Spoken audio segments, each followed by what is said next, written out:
I can't believe I have to drive all the way to Twitch on a Saturday. All the way to Twitch!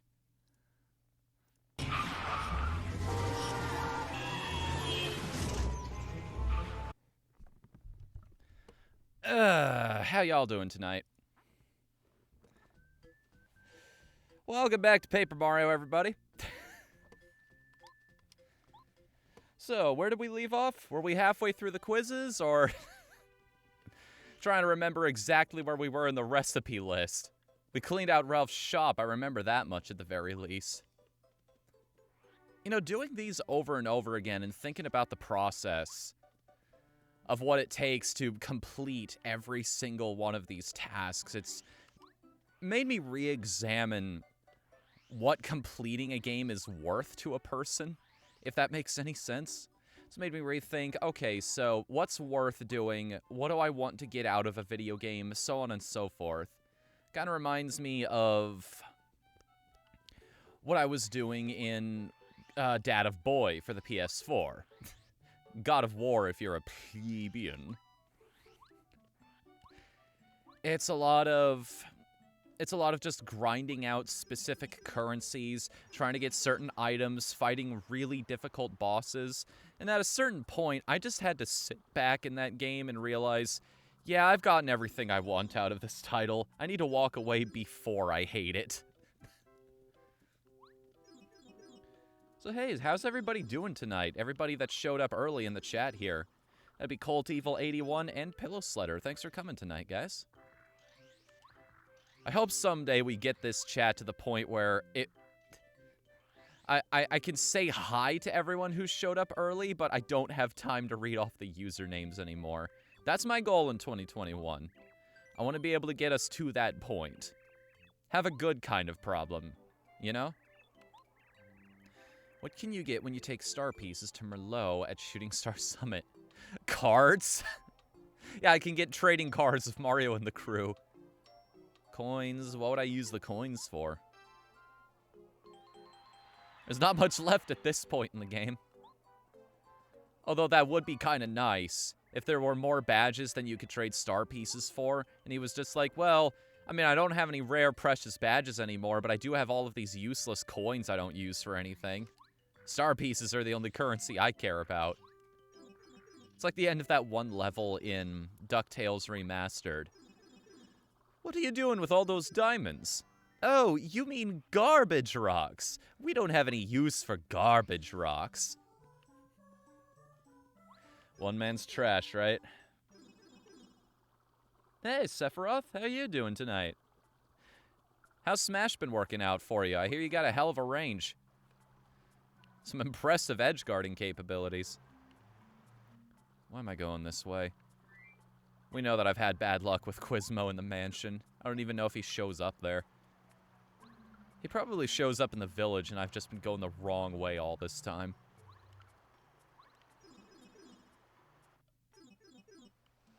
I'm doing alright.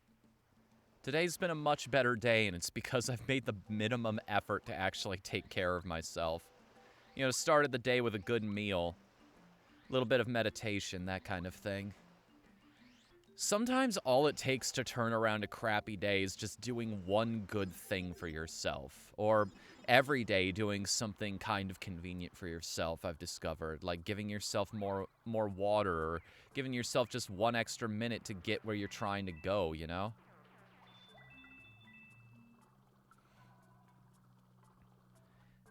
Just things like just saying to yourself, wow, I love my life. I love the position I'm in. I love that I have somewhere to go and someone to love. Little things like that. Reminding yourself to be grateful for the day that you've got, because, you know, I'm going to sound a little sappy saying this, but, you know, every day is a new opportunity. It's a chance for you to think about things differently, and that's what I've been trying to drill into my skull lately, is just, a lot of it's on me. A lot of it's on me.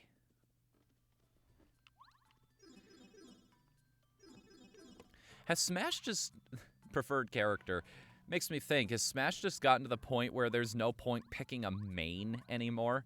There's just so many characters. You've got like 3 or 4 in your back pocket at any given moment.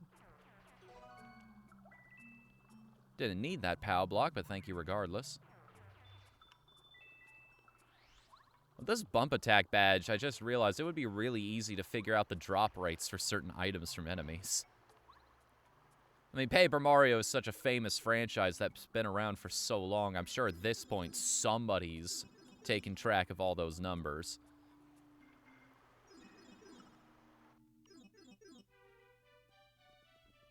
Villagers, your main. Interesting.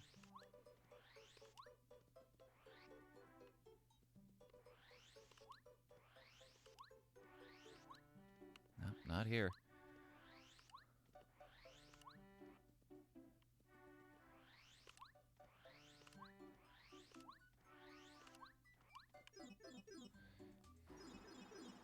I'm trying to think, because I've been out of Smash for so freaking long that I can't even remember who I used to be really good with, who I preferred. I'd have to pick the game up again.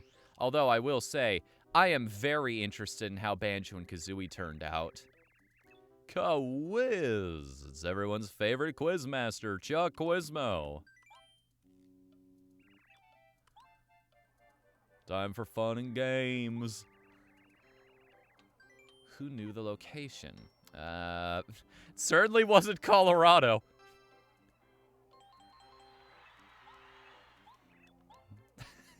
It's like I said, all of these answers just, the quizzes really love him for some reason.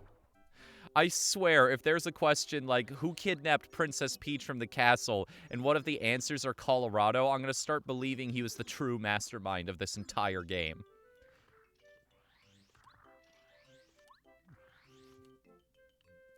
He's just standing there with his wife, but he knows what he did. Every time you pass by looking for more star pieces, he knows, ah, yes. Suffer more.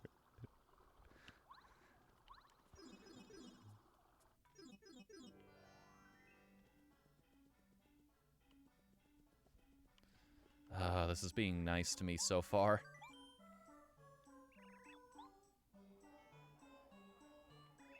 Question. When you want Tasty, who loves cooking, to make lemon candy, what do you have to give her besides a lemon? Oh! Good thing I know this one. I guess that's how you inadvertently discover one of the recipes. Although, that's some very strong faith in their own mechanic. That they expect people to come across that particular quiz long before they meet the first Shy Guy in Shy Guy's toy box.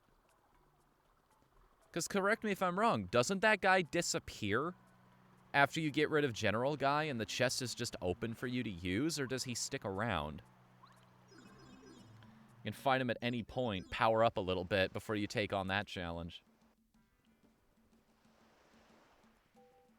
K. Rool. K. Rool's such a funny character to me. He's my favorite kind of villain. He's a villain I've actually based one of the characters in one of my books off of. He seems like he just barely has a handle on what he's doing at any given moment, you know? Who among the following lives in Forever Forest? Oakley? Cleft? I'm gonna say that. I didn't even know the guy's name, I just guessed. It's that dude who told us how to get through the place and gave us that, tip on how to look for the right path. Also, we're halfway through the quizzes now, by the way. If I remember the numbers correctly. Good stuff. Good freaking stuff, man. I can't even hold all these star pieces I've been winning off the game show.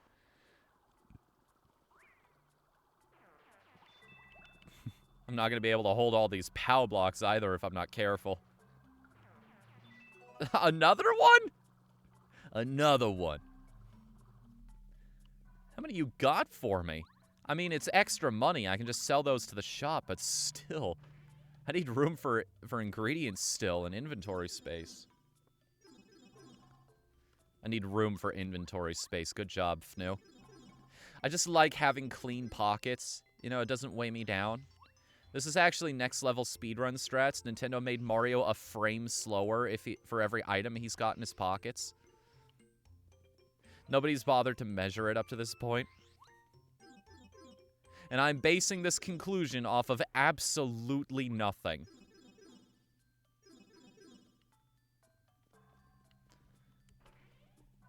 Pocket cloud. That's a term I haven't heard since Wii U. I think it's you, actually, Koops, who described that phenomena to me.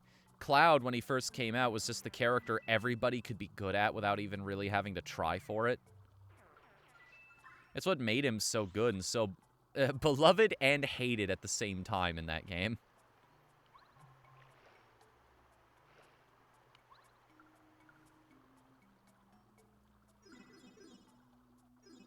Smash is something that I want to give one more go once this fighter pass is done.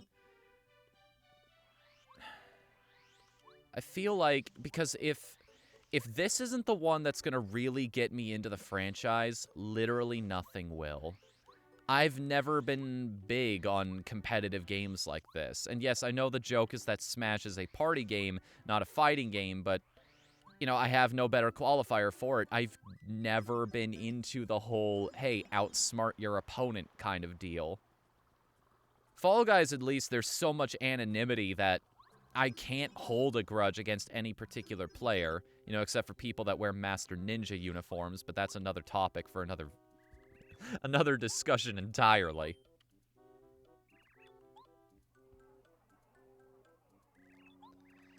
What are boos exactly? Sheets. Lady Bo was with me while I was answering this. She'd just be giving me the side eye. I will haunt you forever if you choose sheets. And Mario just gives her the side-eye bedroom eyes, like, promise? Raises the eyebrows a couple times.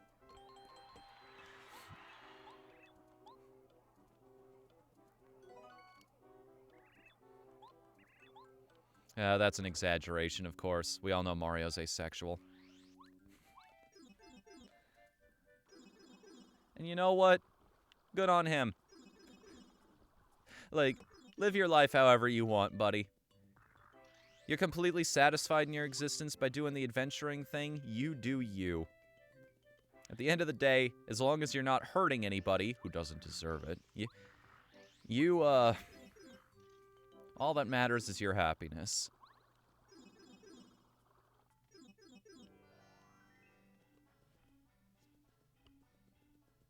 I didn't even realize that was the name of a game, Koops. Hey, you know what's very hard to find in this game? Moments where I can safely look at chat.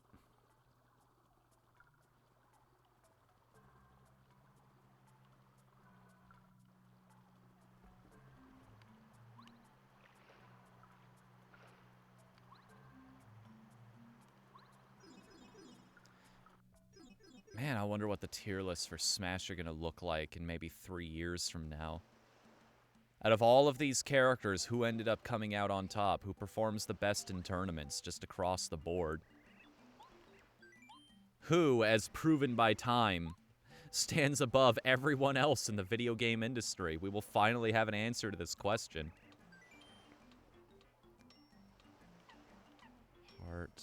When you hit the whacka. That'd be a bump. Not that this particular iteration of Mario would know that, considering he never did it.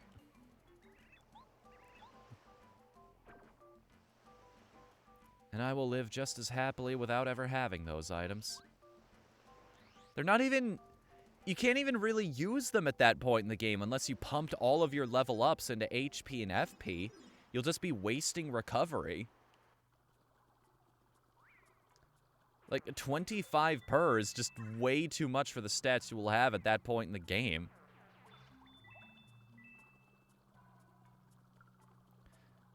Hold on, I need to do some math in my head, because Mario starts at 10 HP and 5 FP, so 1, 2, 3, 4, 1, 2, 3, out of...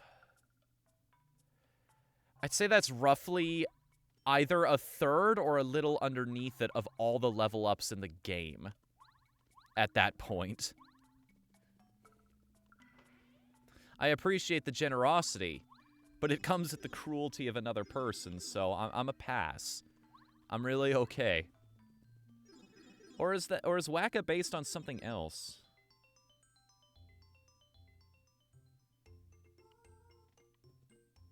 Oh, I wasn't even taking it in that direction, Koops. Did it come across that way? Jeez. I was implying that Mario... You know, like all of the Koopas and the Goombas he jumps on over the course of his adventure. It's like I realized halfway through the statement, oh, actually, Mario does in fact inflict a lot of bodily harm on a lot of living creatures, so it doesn't entirely apply to him. He is a one-man army in the fight against the entirety of Bowser's troops, so, little unfortunate there.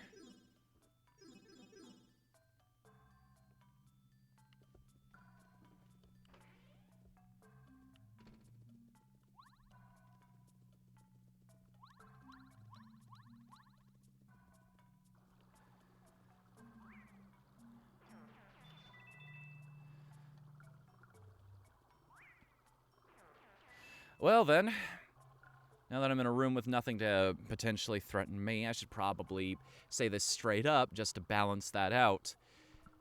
I didn't think I needed to throw this out in the universe, but, hey, respect the people around you and their limits and their personal boundaries.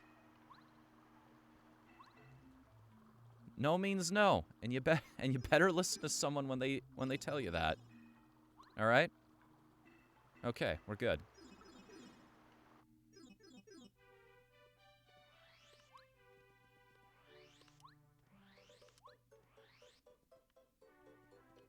Quizmo, you up here? I need a quiz to help break the tension here. No? You're just gonna let me stew in this for a little while? Yeah, okay. Figured as much.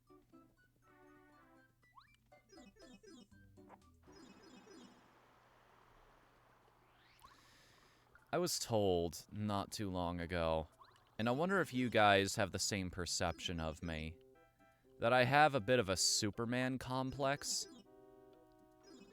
That I try to solve everybody's problems and I put way too much stock in me being perfect. It's a fine line I'm discovering here, is the boundary between, you know, holding personal responsibility and holding yourself accountable, because, you know, I'm 31 at this point. Who's going to if I don't? And just beating myself into the ground for no reason. Where the healthy line between the two lies.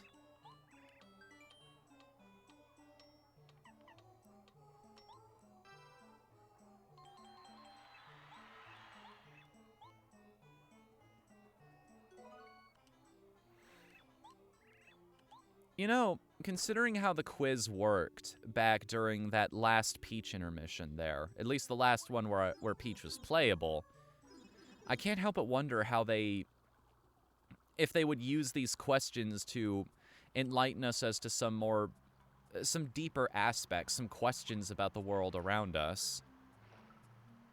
Maybe use it as an opportunity, like maybe it's something you wouldn't know off the top of your head, but you could learn through a question and understand, oh, that's actually a really neat part of the world I never would have guessed.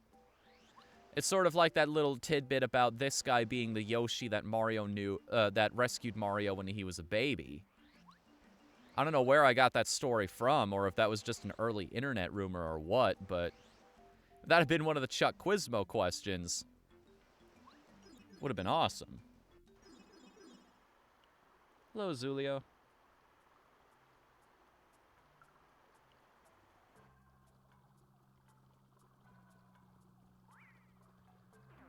How you doing tonight?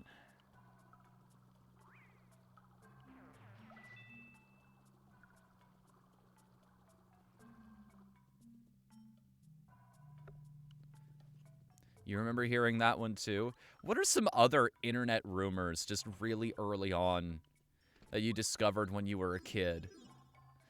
And I don't mean the obvious ones like finding Mew under the truck. Like, that's well tread ground. What are some of the ones that you got when you were a kid? Some people who just led you astray in a video game you really enjoy. Here's one that actually turned out to be true for me.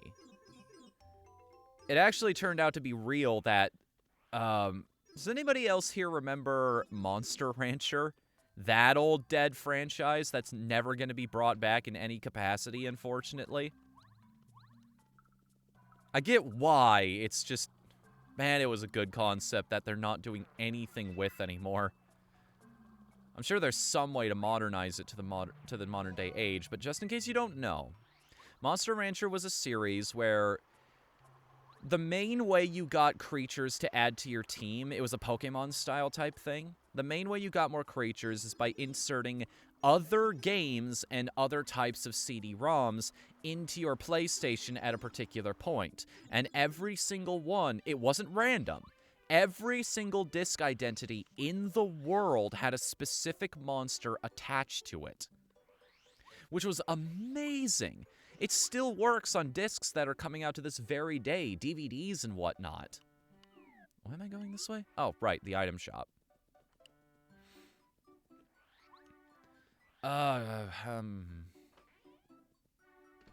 Right. And there was a rumor going around there for a while that it was more than just the generic creatures and special stats and whatnot, like some of them being inherently stronger than others. There were specific versions of those creatures you could only get off of certain CDs, and that ended up being 100% true. Unfortunately, a lot of them were discs that a kid just would not have access to under any normal circumstances. I even looked around for some of them at my local Barnes & Nobles, and no, a lot of them were just way too old. Monster Rancher had a game last year? What?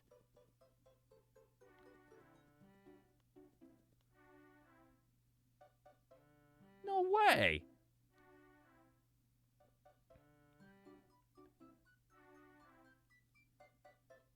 They're remastering Monster Rancher 2 for Switch. Well, shit. I had no idea. Is this like that Adventure Island game they released on the Wii eShop? And just nobody paid attention to it? I'd love to do another video of that, because I had a countdown a long time ago about the most obscure games from big names. I could do a spin-off of that same sort of concept, like the spin-offs that nobody realized were out there. Or the continuations, or the reboots, or things like that.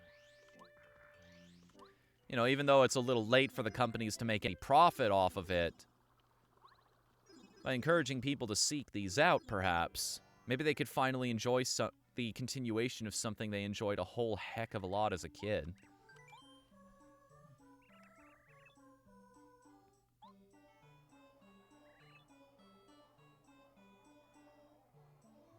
Hey, Lee. I'm doing pretty good, actually, yeah. How about yourself? What is the name of the strange person in Toad Town who can increase Mario's status? Rat Sheepa.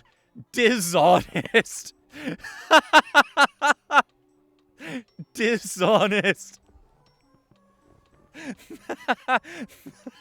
That's a really good one.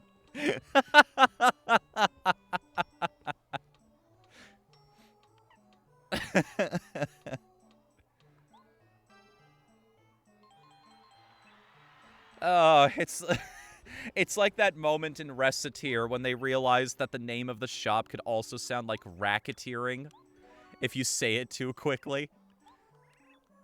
Dishonest. That's gonna be our raid message tonight. That's so good.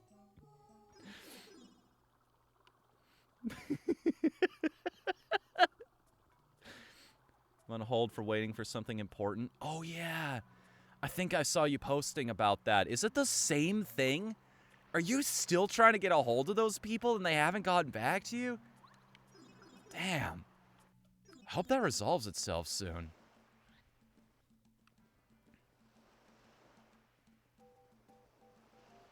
Oh yeah, that was another old school rumor. Somebody made a video for it and everything. The Super Mario World laser suit. The super secret area or whatever it was. That is greatly entertaining. What ability does Bombette frequently use? Sing, dance, or bomb? I can dance. I just don't do it often.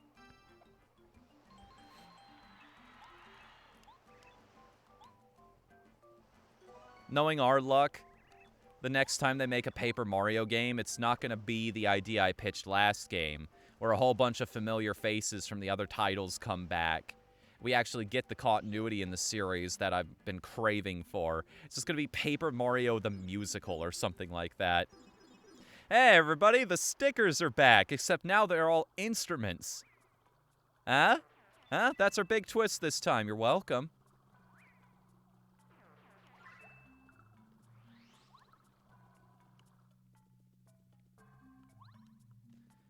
Blows my mind sometimes. Like, I get not wanting to make the same game over and over again, but by that same merit, it's like Mario Party. When I think about it, they already solved the problem years and years and years ago. They know exactly what people want. They just have to make it, and they don't. They just don't for some reason, and it blows my mind.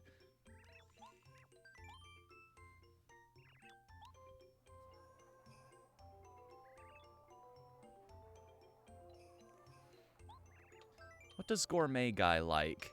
Cake? Mushrooms? Cooper.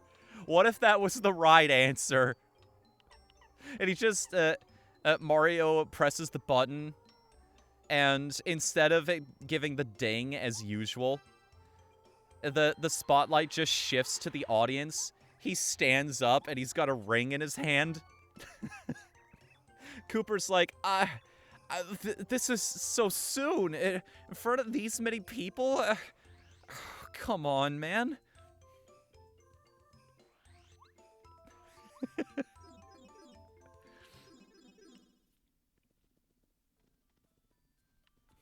Was it that obvious? It's like the Metaton quiz in Undertale. Oh, poor Alphys. If you get that answer right. Although I do love how annoyed she looks if you make the wrong assumption about her. So she just can't win. Otherwise, otherwise it's just a really awkward situation, or it's a really awkward situation.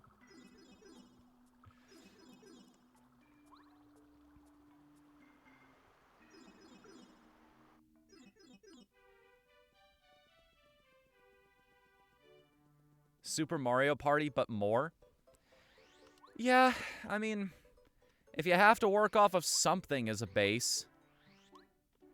I really hope these rumors of another Mario Party are true. And beyond that, I hope that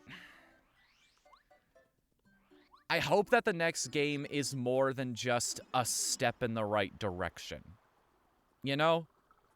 I hope they make more than 4 maps. I hope they expand.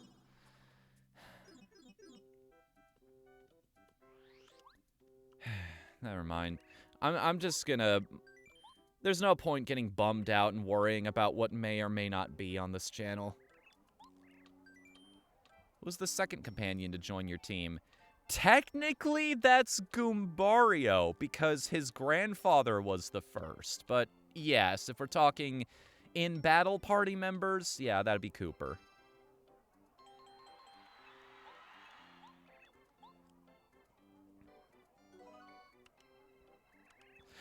I kind of wish some of these were trick questions like that. They made you really stop and think, oh, wait, okay. So they meant this. I had to think about it for a second to understand what they meant, and Chuck takes a second to explain it on the trickier answers. It's like, oh, aren't you clever? Yeah, you remembered that this happened.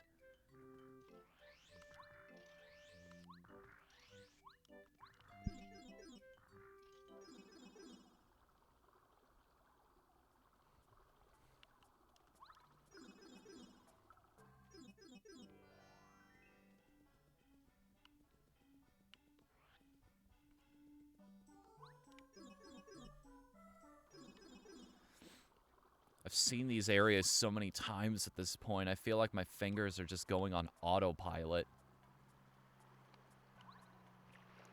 I wonder. Just for the sake of my own curiosity.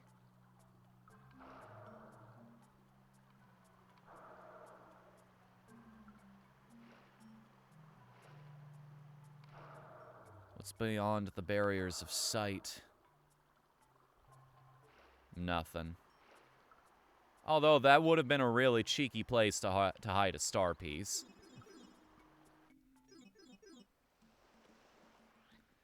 I love how the older I get, the more I just pick up little idioms from other languages.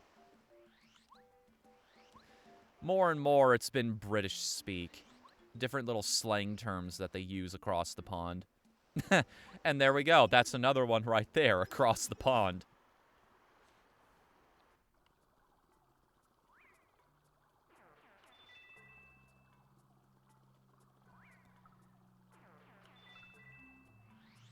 I guess nothing comes from nothing.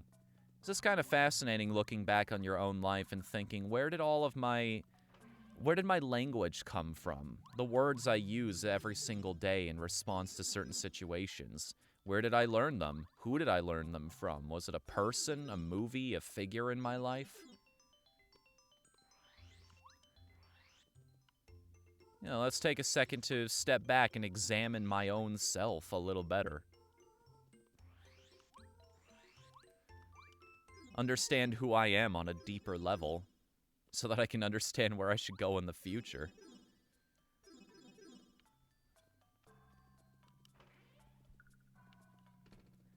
I've tried a couple times. I have. To sit down and understand who I am, what makes me happy, what drives me forward, what I want to do moving forward. I know I want to move into a house. That is inarguable. That is a big part of what my future is just having my own space, and I can think of an innumerable number of reasons for that. But as for everything else, well, I kind of just have a loose framework, a skeleton, a shadow of an understanding. Like, what? This was a couple months ago even, but a friend in my inner circle, if you will, posed a question of what makes you happy, and I can think of some surface stuff, some little things here and there that make me happy, like, you know, petting an animal, peanut butter pretzels, ice cream, milkshakes specifically. I love those things to death, even though if I was given half the opportunity, I'd have one every day, and that's neither good for my body nor my budget. But in terms of more philosophical things, deeper things, I don't know. I haven't really nailed that down yet. No, believe it or not, it wasn't Icicle. It was Dioraptor. And he wasn't even being a jerk. It just came up in conversation, and he unknowingly sent me into an existential crisis. Because I didn't have an answer for him. I didn't know. I legitimately couldn't figure it out in the moment.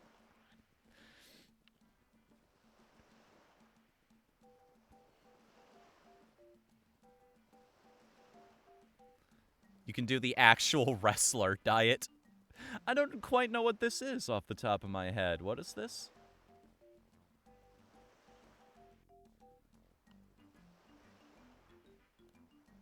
Where did it all go wrong?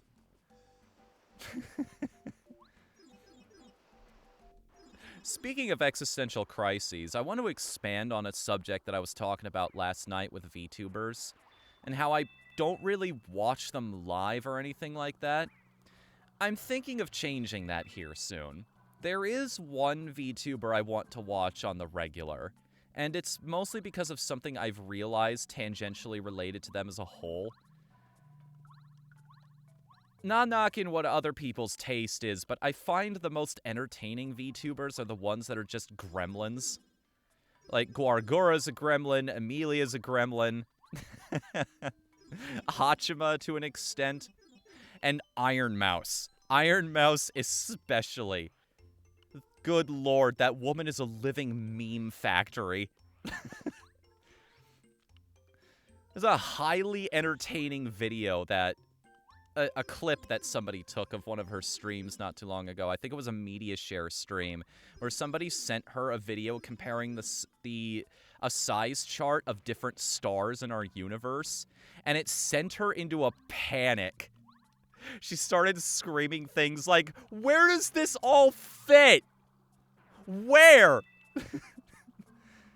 The real kicker was right at the end of the video, where it shows the biggest known star to science, and it puts our sun next to it, and it looks like a grain of sand next to a soccer ball. Seriously, and she just nopes out of the whole thing. I love the top-rated comment on that video, which is, "Did not have Iron Mouse has an existential crisis on my 2021 bingo card, but here we are."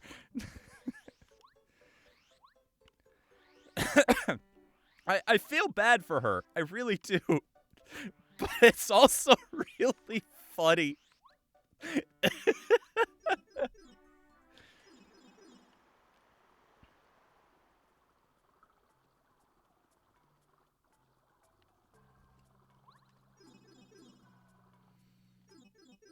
Most wrestlers are poor, so the diet is ramen packs, Halo Top ice cream for protein shakes, and gummy worms.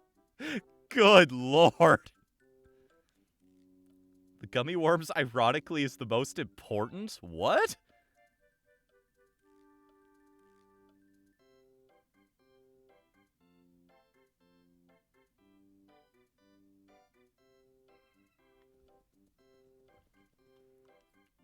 It's not that it bums me out. It doesn't anymore, Coops, because, like, I don't begrudge other people their philosophies anymore. I've got my own. I think I've told it on streams before, but I'm kind of the opposite side of it than you are. I also believe that life has no inherent purpose, but I see that as an opportunity more than anything else. There's no such thing as destiny, in my opinion. You are brought into this world and you make your own purpose. You find the joy out there, because it is out there.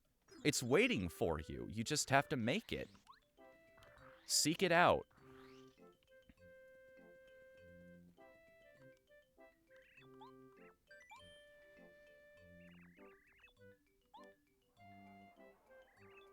Gummy worms, stop. Oh, I see. I understand now, Lee. I believe it's not Eldstar or Muscular, because that's refresh and chill out, respectively, so it has to be Scholar. I thought that was the name of the bookworm one. Huh. The one we rescued in Flower Fields. Apparently not.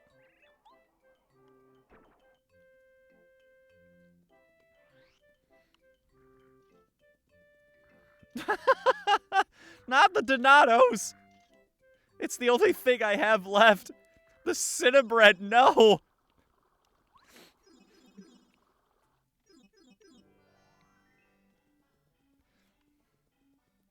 Now where will I drown myself in sugar when I'm having a bad day?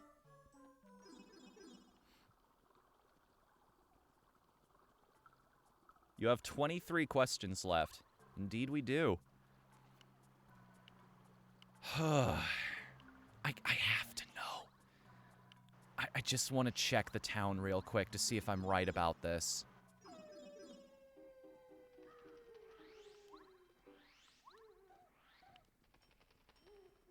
All of the usual suspect spots to see if I'm right about any given one. The worst part about Chuck Quizmo is he appears randomly in different locations. So there's no guarantee that even if I look over all of these, I'll have a definitive answer. The only way I'll know for sure is if I finally spot his ass somewhere.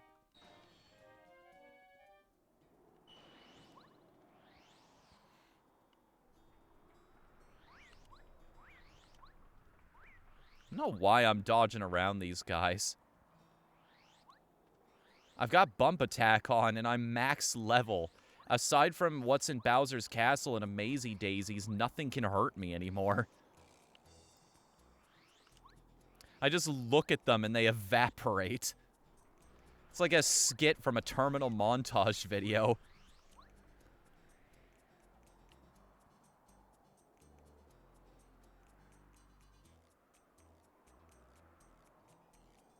Oh yeah, there's multiple places he can show up in Toad Town, isn't there? Dry Outpost. Huh. So there actually isn't one.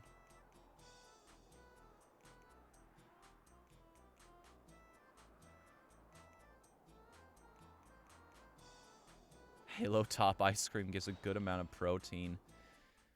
You know what's the one that I always think of when we have discussions like this?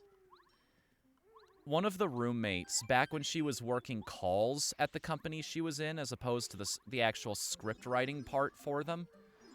Much better job than what she had before, by the way. This didn't happen to her, but it was someone else in the call center, and consequently this person quit shortly after the fact. It was one of the political campaigns that they were calling in for, asking for people to make donations, and the woman she had on the line, it wasn't one of those, like, she was being directly mean. No, this was different. It wasn't one of the people that just yells at you because they're tired of getting spam calls like this. This woman was just resigned. There was an unmistakable, not even sadness, like she was beyond even that. It was the solemn acceptance. And at a certain point in the conversation, she just tells her, "Lady, I have so little money, I have to mix mayonnaise with cat food in order to make it palatable."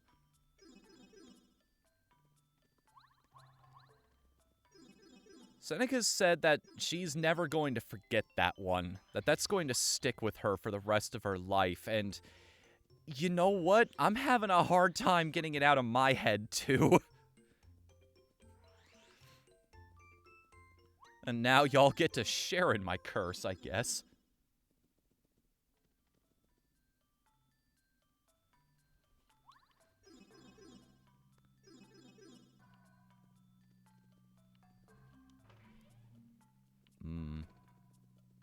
Lately for dinner, I've been finding ways to make it cheap and easy while still getting all of the nutrients I need.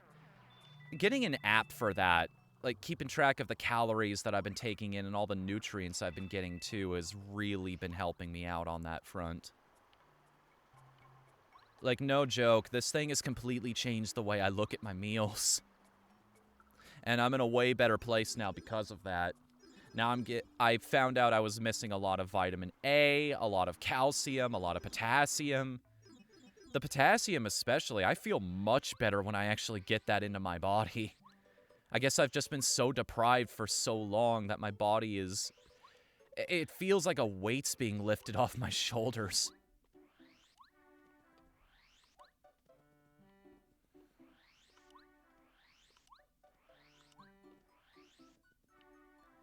You want to know something about my, Oh, there he is.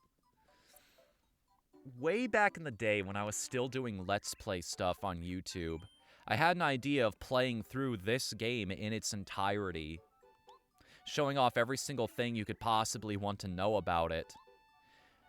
One of the running gags, though, is I was going to insert Scout from TF2 voice clips for Goombario all over the place, which is why I give him the voice that I do. When you meet his mom and his sister in the middle of town, I just edited in a clip that said, "Hi, Ma." What are addressed to your companions and sent to the post office? Parcels, handbills, jury duty, black letter, pink slip, chain letter, eviction notice, jury duty. Christmas is over and I still got The Grinch on the brain. That's a good movie.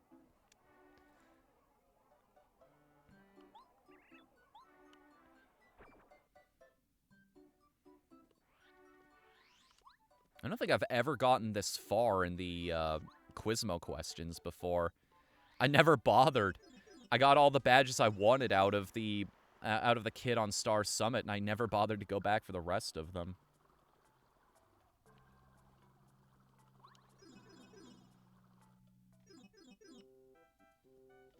Meg Grinch movie? Nah, I get that from a couple different people. In my opinion, the Jim Carrey Grinch is so good it completely eclipses the original short. I understand that a lot of people have a lot of affection and good memories of that, but if I had to choose between the two of them, I'd go with the Jim Carrey version every time. Which building is not in Toad Town? Oh, I think that's the mayor's house. Pretty sure there's no character like that there. Yeah, that's a Koopa Village thing.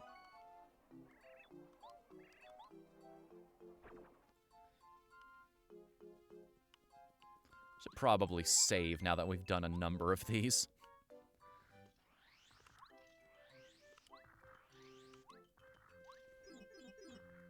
Save myself the trouble in case something untoward happens.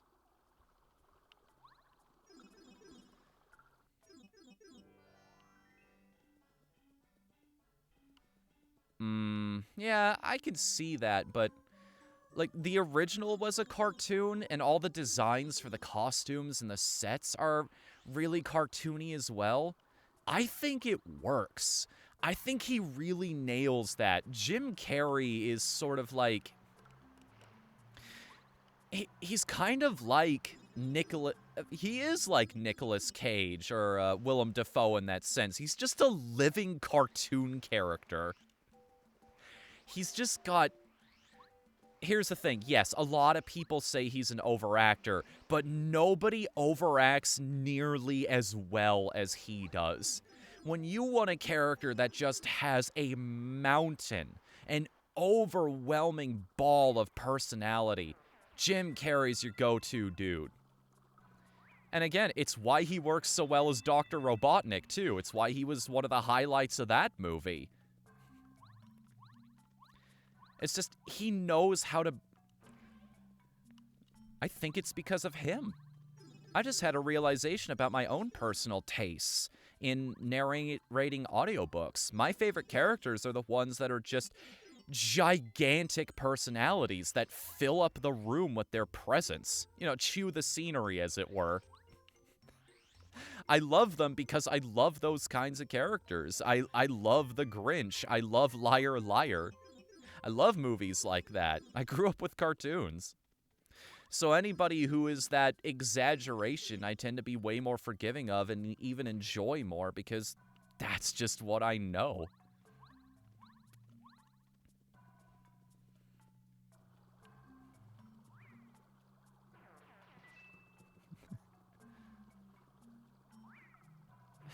Tim Curry, the living Muppet. Oh yeah, he's another good one.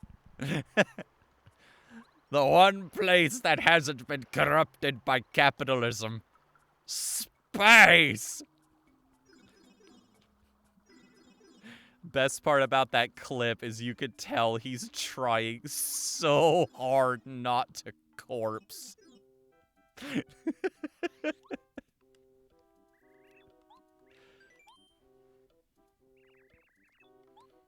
Oh, hey, my phone just gave me a notification. Sorry, guys, I gotta go get ready for the live stream tonight. Gotta be streaming on Twitch, you know. Takes about an hour to get ready for that. All right. Let me go down my checklist here. Okay. Eat lunch if you haven't already. Check that. Check for system and game updates. Let me open RetroArch here. Yep, I don't think there's an update for that I have to worry about. What type of book did Gourmet Guy drop? Gardening? Fishing? What if this was Sushi's first encounter for something like that? Wait a second, what's fishing? Yeah, what? People do that? That's fucked up. I have a new mission in life. As soon as I'm done with Mario's adventure, I'm gonna become an activist. I need to tell people that Cheep Cheeps are a proud people who, in fact, do not taste great with tartar sauce.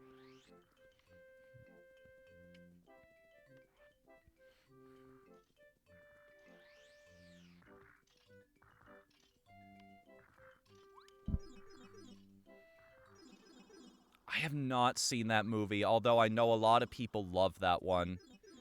My go-to Scooby-Doo movie when I was a kid was Zombie Island. It's terror time again. They put a lot of stock in the advertising and the commercials for that one on the fact that this was the first time the gang was dealing with a real monster. It wasn't a mask. It wasn't a costume. They had to actually deal with a legitimate threat. Not that normal-ass people can't be legitimate threats in the right circumstances, or the wrong circumstances, depending on how you want to look at it. But they are... Yeah, that was really cool, and the fact that it had such a kick-ass song in it, too, just made that movie.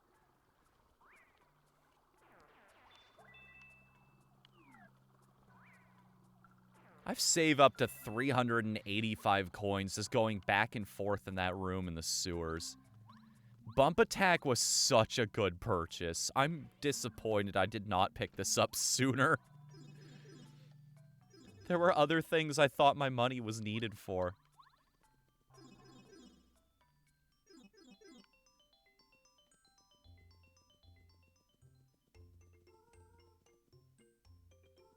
Yeah.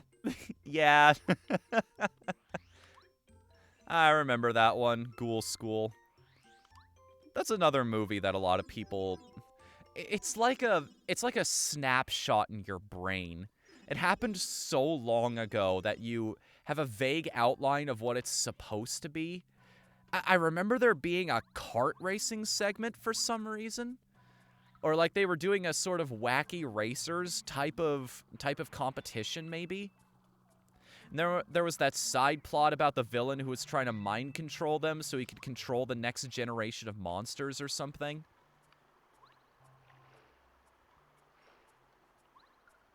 Other than that, complete blank.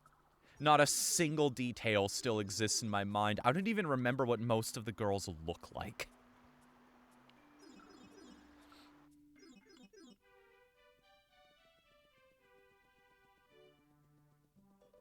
Scooby-Doo. And the Reluctant Werewolf. Oh!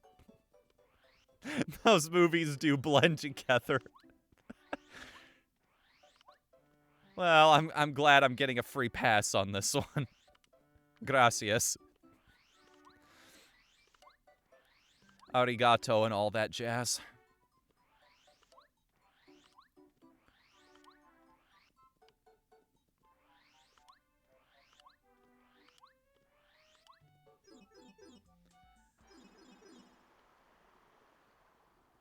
Grew up with them?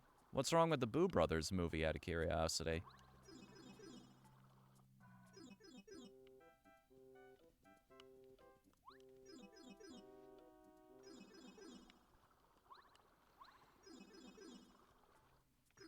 Here's the weird thing. I grew up with them too, but I still just barely remember them. There were so many movies that came out around that time. Even the one I really enjoy, Zombie Island, I don't know if this is just the way my particular brain works or what, Because who am I? I don't know, man. Who are any of us? Just kidding. Chuck Testa. That's a meme I bet you haven't heard in a hot minute. Dishonest. Coops, if you don't take that rap... Nah, I don't need a rap name. We've established that there is no situation in which I should rap. None whatsoever.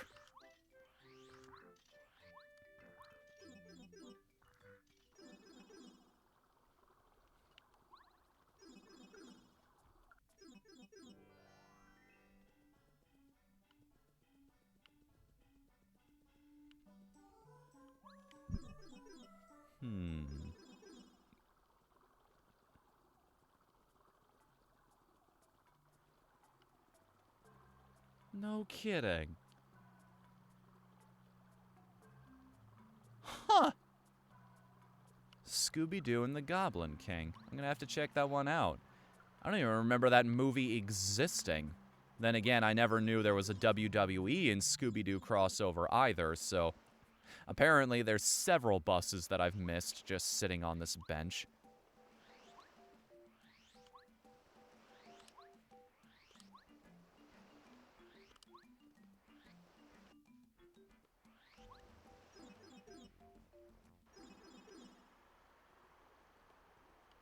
Watch this not even be the optimal way to find Chuck Quizmo.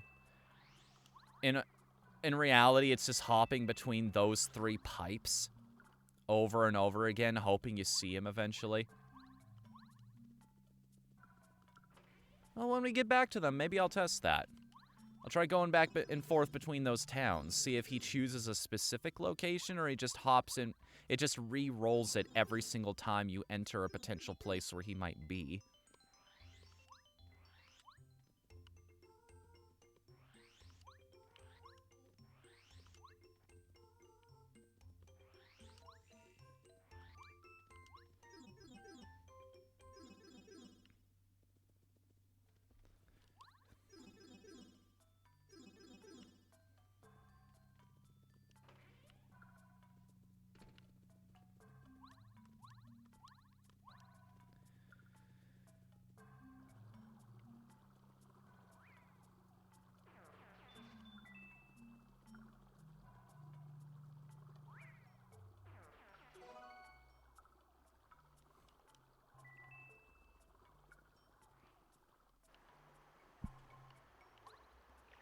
Alright, moment of truth, everybody.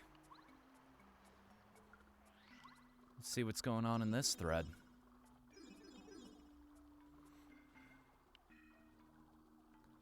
We got 3 doors here. Let's see if one of them leads us to a proper prize. Or at least gets us to the final round to answer the question for one, anyway.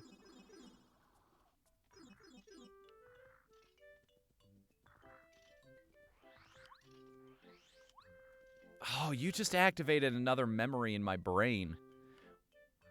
Everybody joked about it for years and years. Didn't they eventually get around to making a crossover film between the Jetsons and the Flintstones?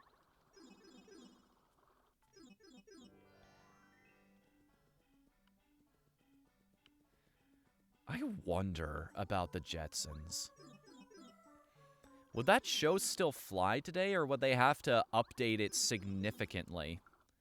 Because there are a lot of things in that show that, you know, I'd still be completely down with. Mainly the robotic house helper part. I don't know about you, but I'm real sick of doing dishes.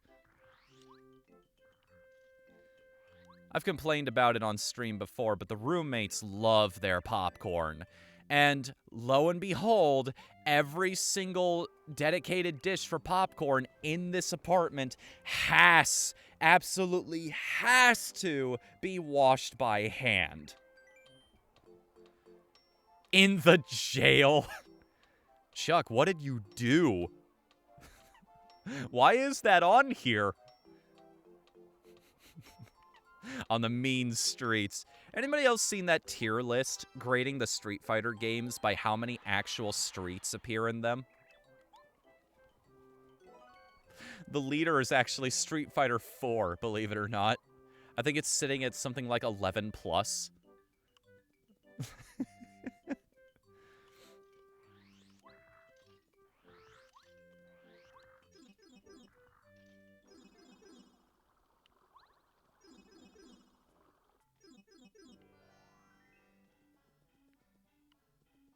The Jetsons were set in 2012? Man. I mean, don't get me wrong, we've made leaps and bounds since the time that show was made, but don't have flying cars quite yet, nor do we know if they're actually viable. Blows out stars. Oh, that's a trumpet plant, isn't it? I mean, hurt plants technically also blow out stars, you just have to jump on them a couple times.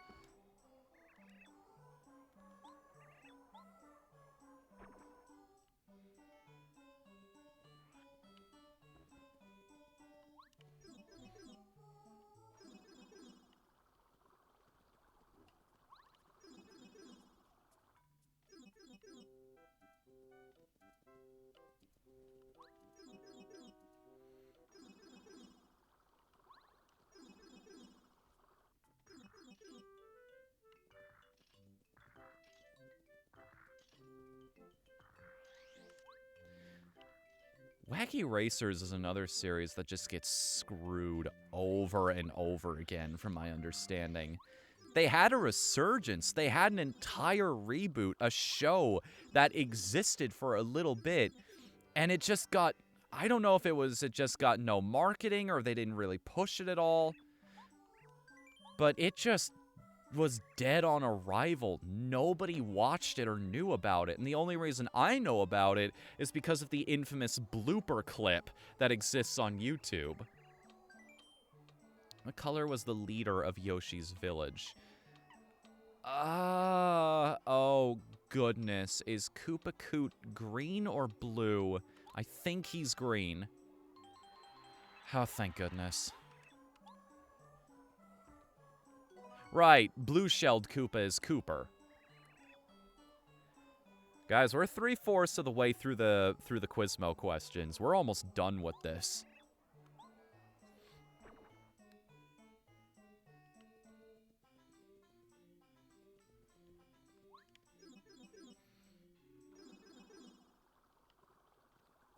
Oh, Koops. Yes! A Wacky Racers kart racer akin to, like, Mario Kart or something. That'd be awesome! And you could bring in even more Hanna-Barbera properties, too. Like, maybe you could bring back, what was that buggy that showed up in that Johnny Bravo crossover at the end? You could bring that in. I know Dick Dastardly existed in there already. Oh, shoot, who else? Maybe Yogi Bear could show up in, like, a golf cart or something? A fire truck? just to emphasize that joke a little harder.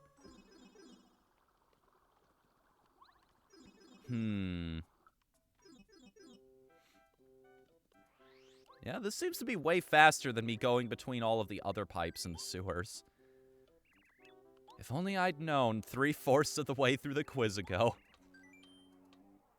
Tells fortunes in Town. Merlon, I believe. I've only gotten one question wrong so far. Wonder how long that streak's gonna keep up. Now that I've said it out loud.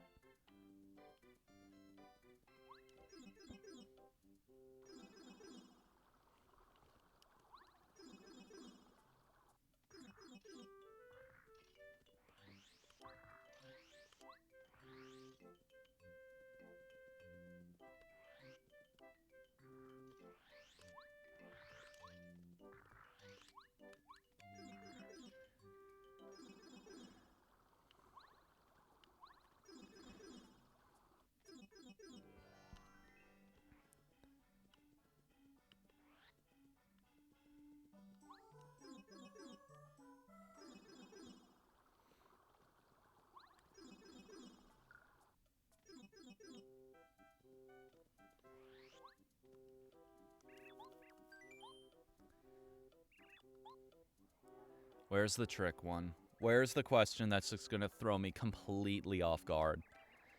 How many colors of Yoshi? Oh, yep. There it is.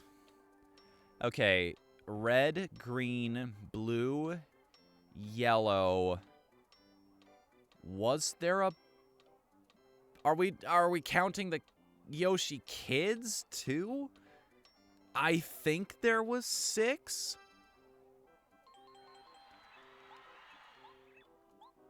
The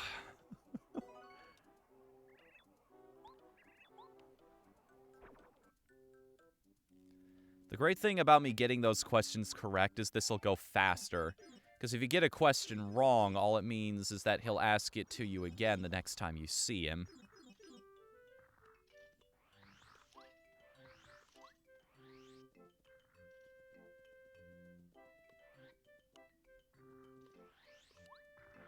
I wonder if the list in Mario's house also keeps track of that.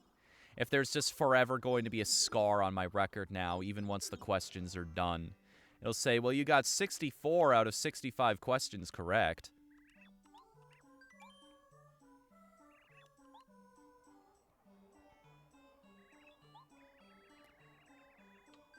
How would the Yoshi kids in Yoshi's Village describe Sushi? Easygoing, sleepy, probably bossy. She is their babysitter, after all. Kids aren't big on authority figures most of the time.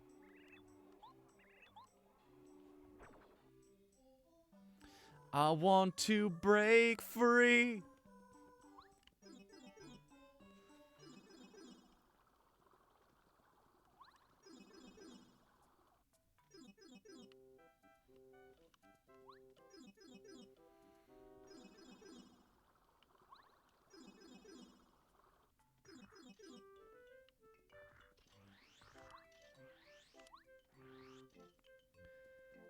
If nothing else over the course of this playthrough, I have, at this point, pretty much mastered the buffering spins out of a jump.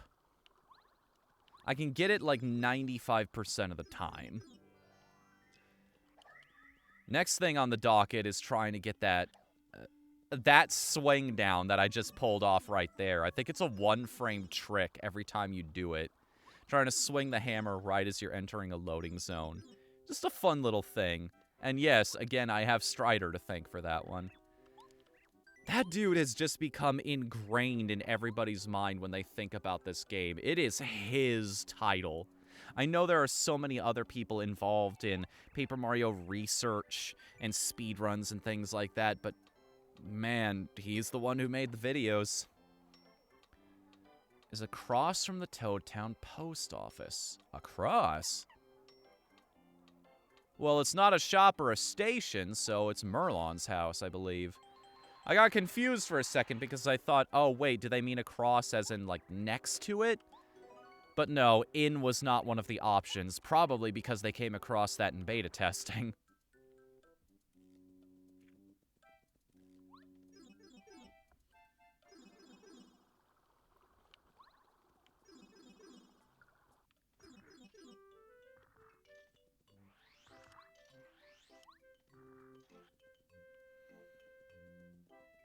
Oh, thank you for showing up quickly. Chuck's being nice right now. What kind of card do you get when you defeat Lee at the dojo and Oh. Chan is the Buzzy Beetle, right? And Lee is the Dupligos, so I think it's the 2nd degree card. Nice.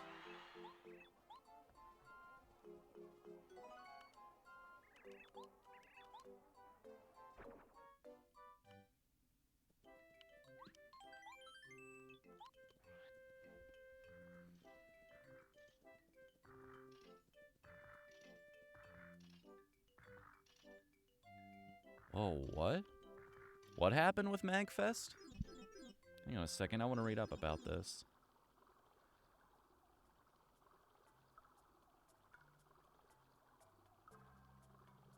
Oh. Jeez.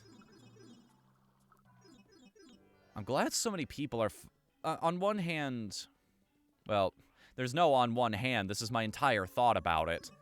I'm glad people are becoming braver, as it were. Like, there are so many stories of people, so many very public stories, too, of people coming forward and bad things happening to the people who treated them wrongly, that people are a lot more upfront about that kind of thing. They reach their breaking point a lot faster because they realize, oh yeah, results get done if I actually talk about this. If I raise a stink, I can make a difference, as a matter of fact. What color is the brooch that Prince... You want to know how I know this? It's because of the Princess Peach costume that I wore there for a while and had as a particular bit alert on streams. I know for a fact that gem is colored blue. I've seen it so many times. Especially, like, the other big place I saw that was back when I was trying to... Because the one I had was a really cheapy, sort of like dollar store Peach costume. I thought maybe if that went on long enough, I could invest in buying a, like, really high quality looking one. And for that, I would need to buy all of the little pieces, including the brooch itself, which stuck in my mind now because I had to search for it specifically. Along with a wig where the little tufts of hair just stood up just right. Had enough hairspray to burn a hole in the ozone layer by itself, pretty much. We're in the final 10 questions, guys. Let's go. We're in the bonus round, the finale of the game show. Who gave you Oh, wait a minute. Posey, Rosie, or Lily? Okay. Lily was the one who was floating on the lake, yeah? Yes.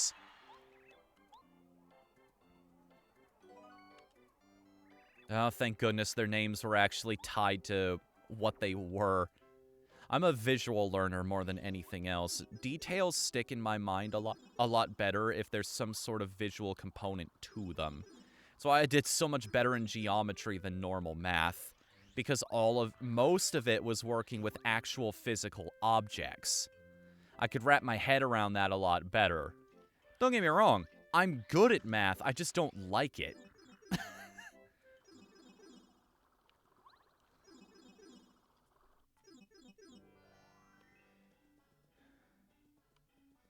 Maybe this is just something intrinsic to who I am.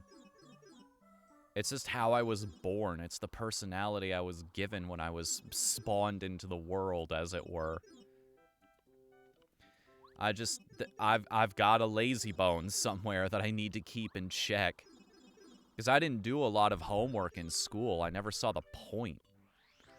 I didn't want to. I wanted to play video games more often than not, and I remember just so many painful conversations with my parents, either sitting at the kitchen table or just sitting on the third step up because they were on the tile below the stairs. Just trying to drill into my head the importance of doing this kind of thing. I know there's no point wondering where I might be if I'd actually listened to them. You know, if I had stuck in college and maybe gotten a job working for a game development company somewhere like I originally wanted. Then again, even at that point in my life, I was disillusioned with the idea of working for a bigger developer because I realized, at a certain level, I realized if I got into modeling, which is the thing I did really well in school, I probably know nothing about Blender now. Program's probably way different than what it used to be, but if I got into it now, I'd probably be one of those grunts they got to make all of the rocks.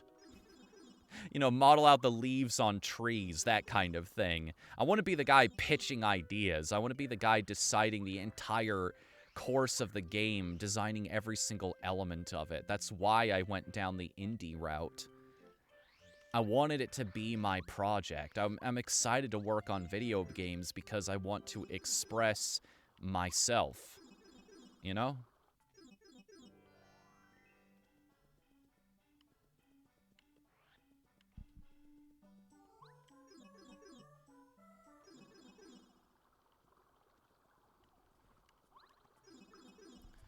I'm gonna catch up on chat here for a second. Hang on.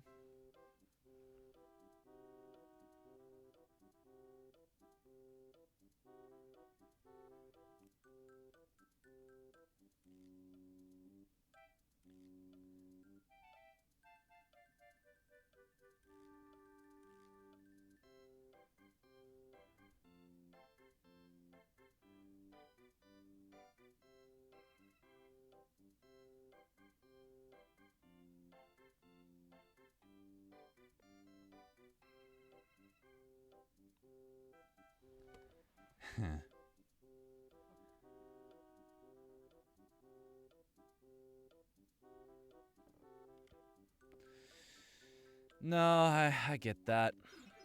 I completely understand. Like,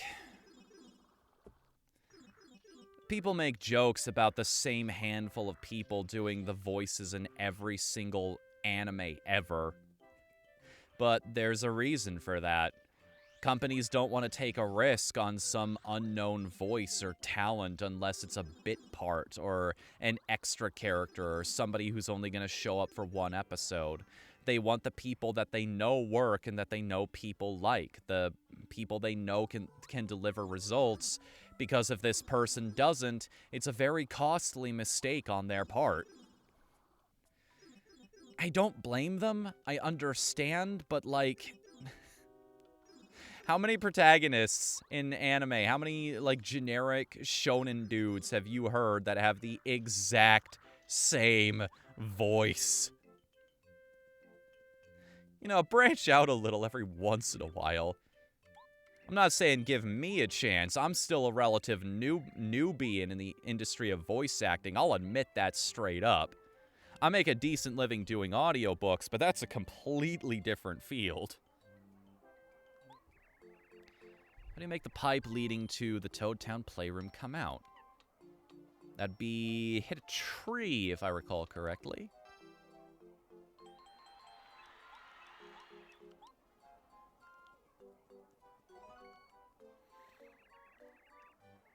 "57 questions.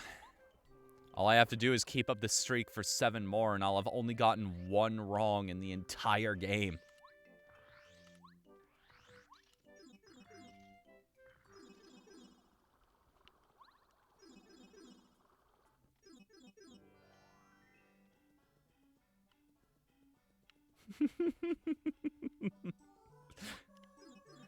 You know what makes me laugh about Mortal Kombat? And I don't blame the fans at all for this. They tried for so long to figure out the language Raiden was speaking. They tried going back and forth and using different methods and approaches to decipher it and try to figure out exactly what he was saying to translate it to English. And then finally, when the Mortal Kombat team was made aware of this, they just straight up admitted, yeah, it was all gibberish, we're sorry. It didn't mean anything, we just had to make random noises that sounded like karate sounds. It's disappointing. It's... That's gotta be a very disappointing moment as a fan, but it is a very funny aside in the grand scheme of things.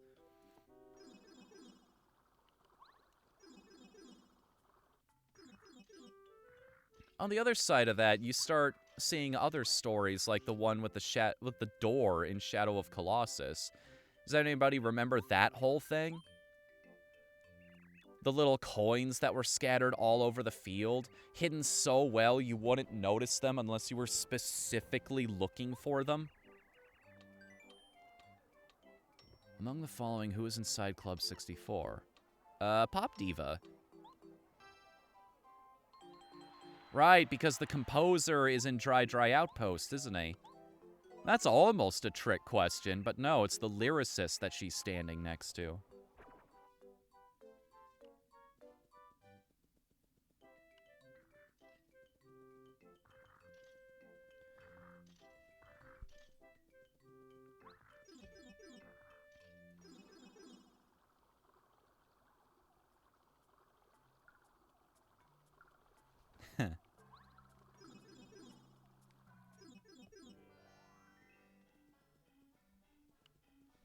Does Japan do the same sort of thing?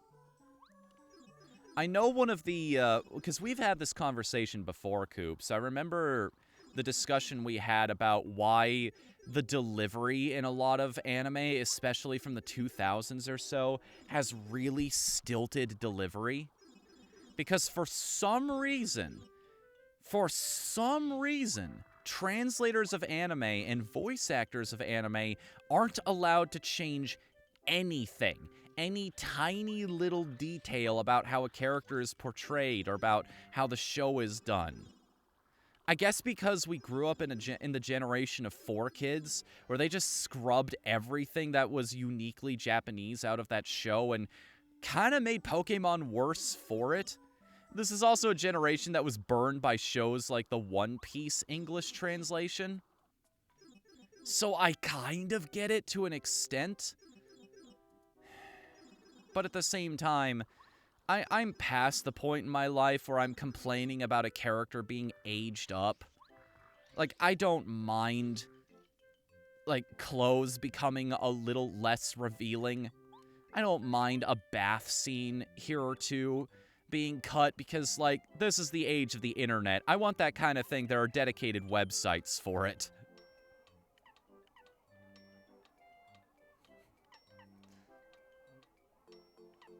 They dance and they run. I don't think we've ever seen a singing Shy Guy. You know, Shy Guys. They got stage fright to work with.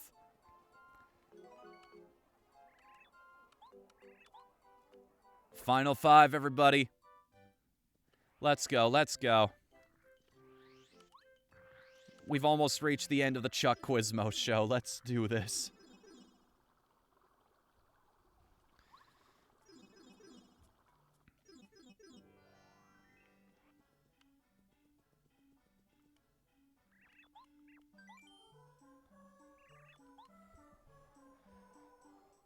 Question.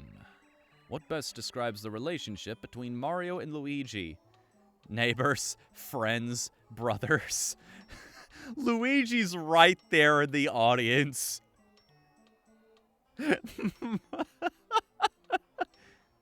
You know what would be a really cool detail?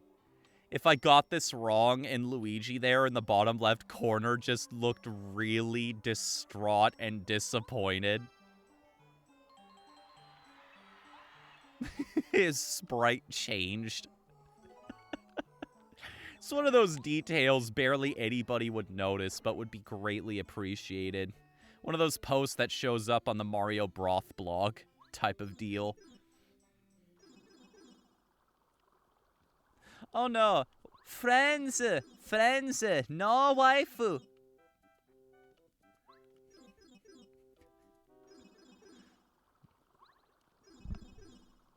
What's going on in chat?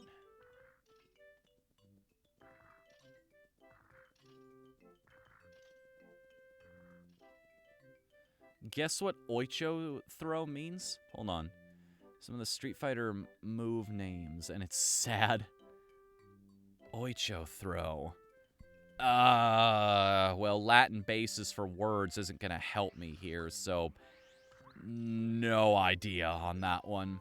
The closest Japanese word I've got to work with is orochi, and I'm pretty sure that has nothing to do with it.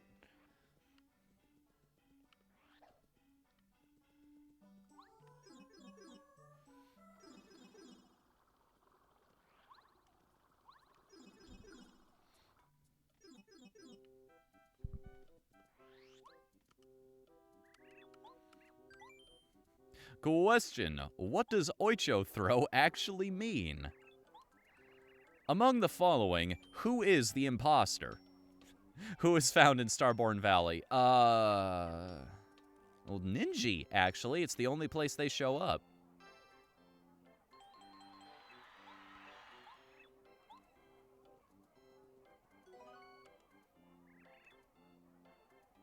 $61.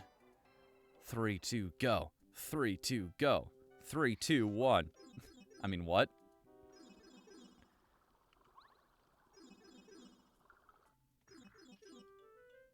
You know what? We're gonna have our own lovely assistant help us out with these next few questions, because we don't need to swim through the sewers anymore. I just want her to be there with me for the finale.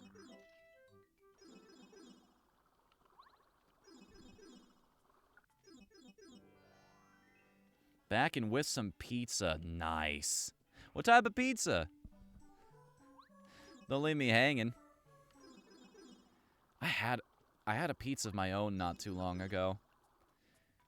Part of this was my own decision. Part of it was also suggested by Coops himself. It was spicy chicken, bacon, Asiago cheese, and a ranch drizzle with roasted garlic. That was one of the bad days.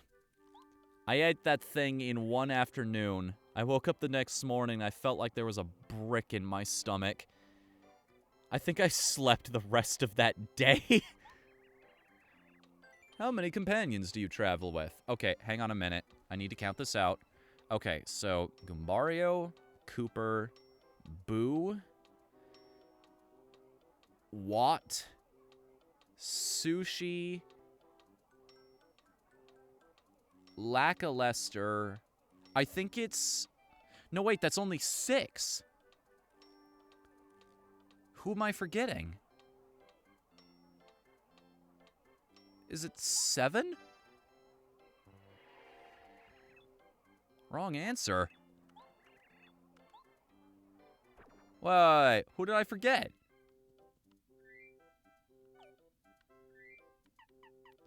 Bombette and Parakarry. Oh no!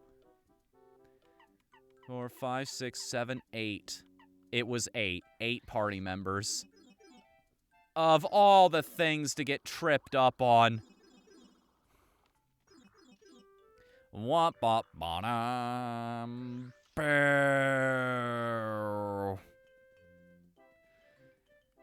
Yep, that's the whammy I was waiting for this entire adventure. It's like the most basic type of information, too.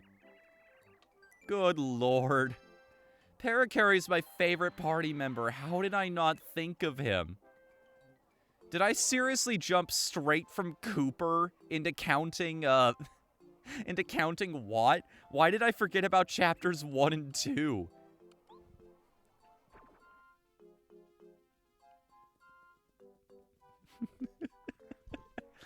I mean, it's Mario. He's an emotionless robot whose only purpose in existence is rescuing the princess when she gets kidnapped. We've established this. They're just a means to an end more than anything else, really. It's why he's so cavalier about just cutting all ties with them as soon as the next adventure begins. I know it's a meme, and I know it was started by MatPat, that Mario is just an antisocial monster. But seriously, so many more things in the franchise make sense if you accept that as a reality.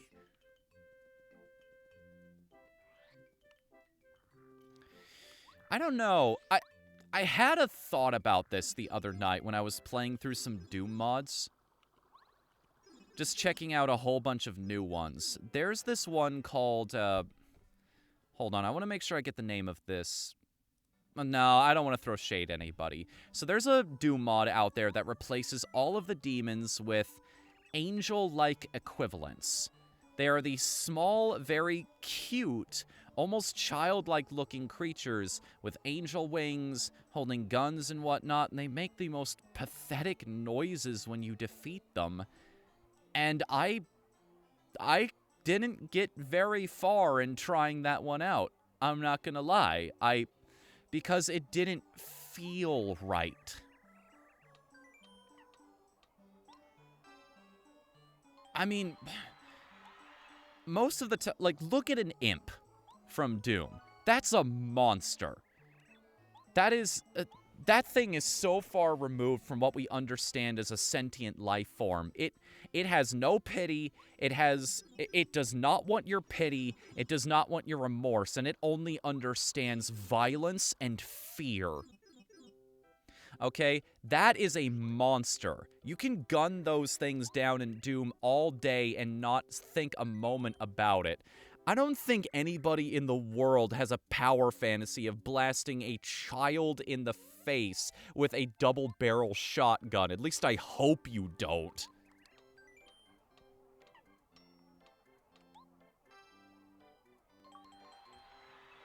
There it is. That is the last quiz. Congratulations! This is my last prize. A final star piece for you. Thanks for playing. You've managed to correctly answer all 64 questions. Incredible! Never in all my years did I think I'd find someone who had all the answers. This is truly a momentous and exciting day. I no longer have any regrets. I've reached my peak. I can now retire as Quizmaster. Oh, really? You flatter me. Perhaps our paths will cross again. Someday. Till then, so long, farewell, bye. It's not until we meet again, because he knew. He knew. Grand total that leaves us with? A whopping 39 star pieces. I don't know about y'all, but I think I know what I want.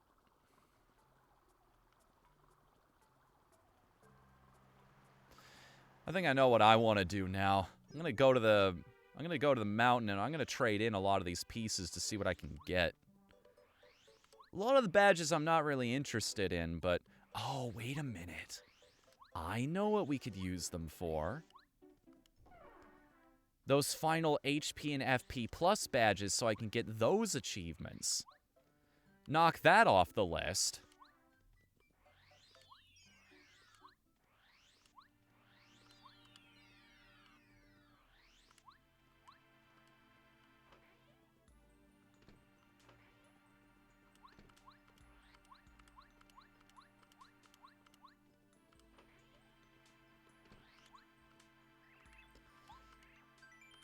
Yes. What do you got, kid? Oh, he doesn't. Interesting.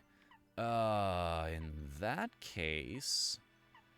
Well, we're definitely gonna need Zap Tap. If we're gonna be fighting the last form of the Master, we absolutely need Zap Tap. It makes that fight way easier. Or wait. Hold up. Hold up. I just realized something. Wait a minute.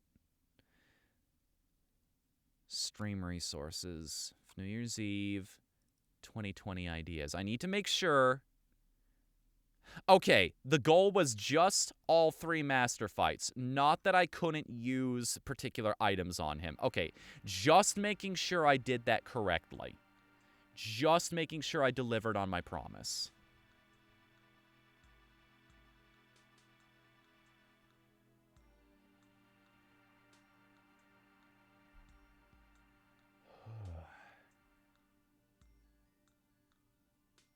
You haven't really dropped frames at all since switching to the Ethernet? Yeah, I noticed. Isn't it amazing? Last night, too, I had no dropped frames, which is why I decided to continue streaming for now. To think that was the one thing that was wrong. That was the one part of this equation that was missing all this time.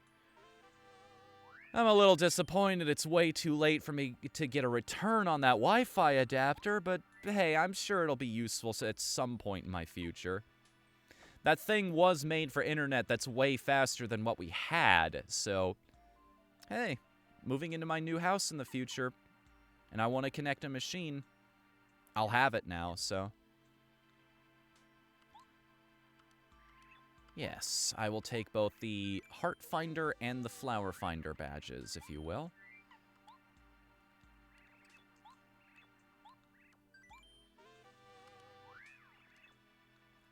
These star pieces really help round out my collection. Please come back and swap more with me sometime. Once I find the rest of them, sure. I want to take a moment to go back to Mario's house. I just want to take a brief... Wait a minute. I've been in and out of here a couple times, and I haven't checked this yet. Oh, I did. Okay. So that jam and jelly is off in storage somewhere. No, it's not. I remember what it was used for. That's been dripped over a normal mushroom because, man, recipes suck.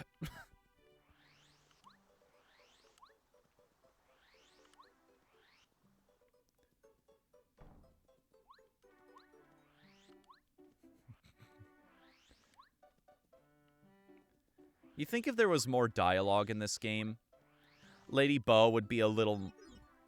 she'd be a little hesitant about traveling into Mario's room. You're being quite forward with a lady, aren't you? Just take those stats in while I read the chat here.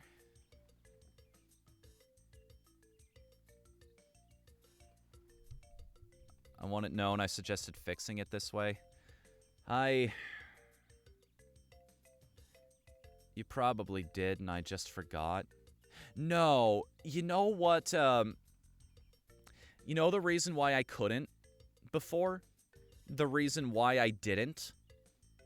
Because, specifically, of the roommates. It's because it was downstairs now, it was a different setup than what we had, and because I was having connection issues before for some reason. But I figured that out too. It was because of a defect in the cord, I think, where it was being caught in between the door and my door frame. I think, like, that was getting tugged on periodically, or the information just wasn't traveling properly, or was just being pinched a little too hard. I don't know. Technology is weird. But now I know that Ethernet will work more often than not, and that will... I can just rely on that in the future, so...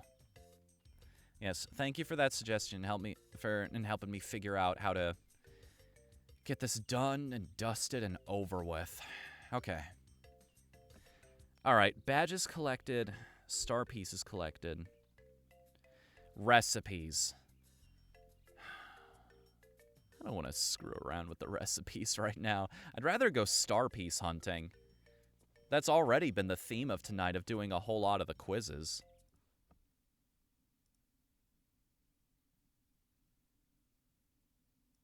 So hang on, let me open up a list here. Because I know where some of those badges are hiding. We're really, really close to maxing that out. There's only a couple left in the overworld itself that I haven't collected yet. But the star pieces, well, that's another story. How many of those are just hiding in panels all over the place that I would have picked up on had I had... Oh.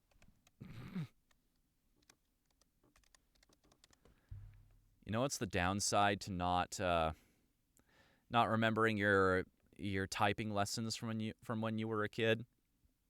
Accidentally hitting the caps lock instead of the A key. Star piece location guide. All right. Oh, right. There's actually one right at the beginning of the game that I couldn't pick up without the Ultra Boots. Oh, man, this is going to be a great way to start this off. I love puzzles like this. Just carry Watt everywhere. More likely, fibers inside the cord just got frayed inside and broke, causing packet loss. You think I should buy a backup cord just to be safe? Anticipate it breaking sooner rather than later? Because the way I worked around that is now the cord...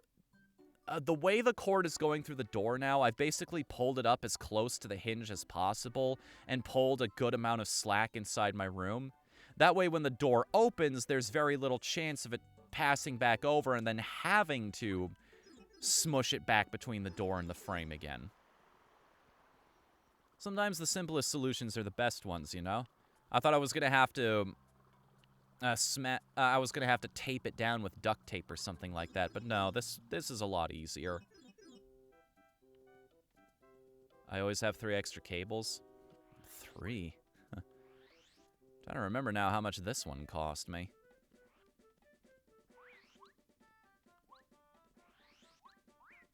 There's just never enough money, is there? Right. Oh.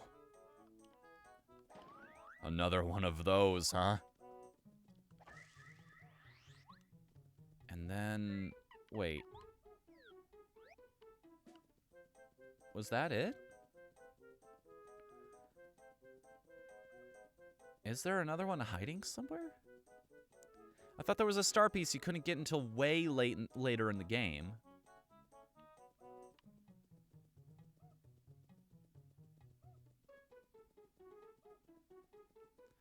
Apparently, I don't remember this as much as I hope I did. You'll find one at the top of a high ledge. Up and to the right of the stone block. Oh, okay.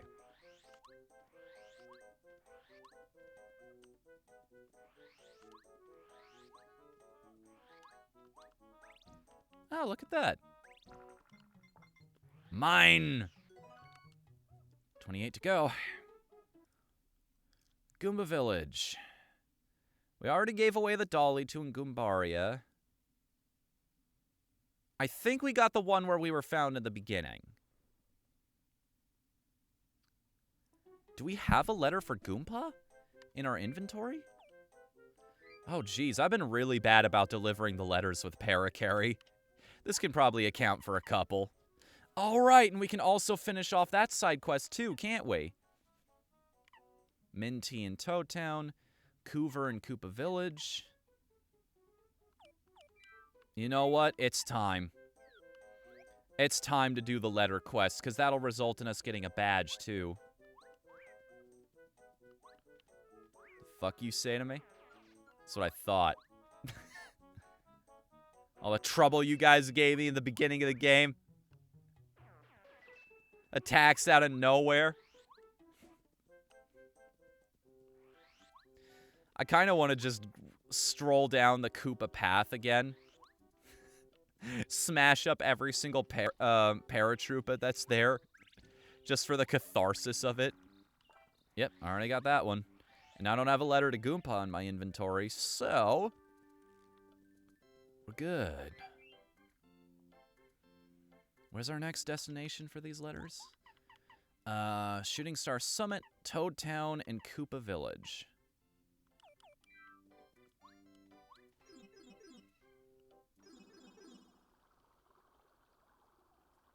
Updates your stream name? Sure, we'll do. You know, the sad part is I had, oh, you already did it. Thank you. Thank you, thank you, thank you. I had the thought to do it, but I put it off again for some reason. I need to stop doing that. I need to stop making that my default of I'll take care of it in a second. No, when the thought crosses my mind, I need to take care of it right there and then. That way this problem doesn't come up anymore. Mr. Koover, Parakarry here. I have a letter for you. Hang on a moment.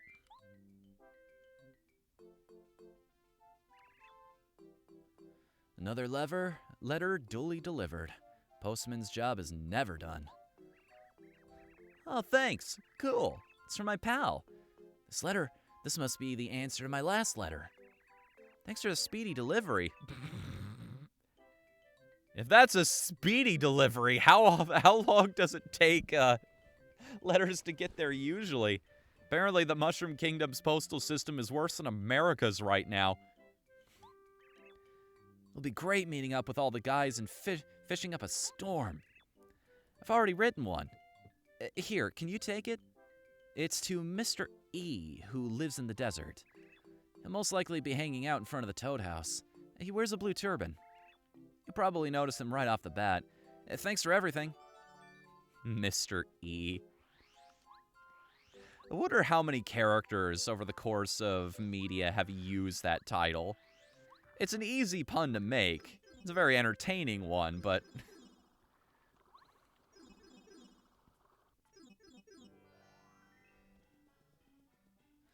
In front of the Toad House. Ah, there he is.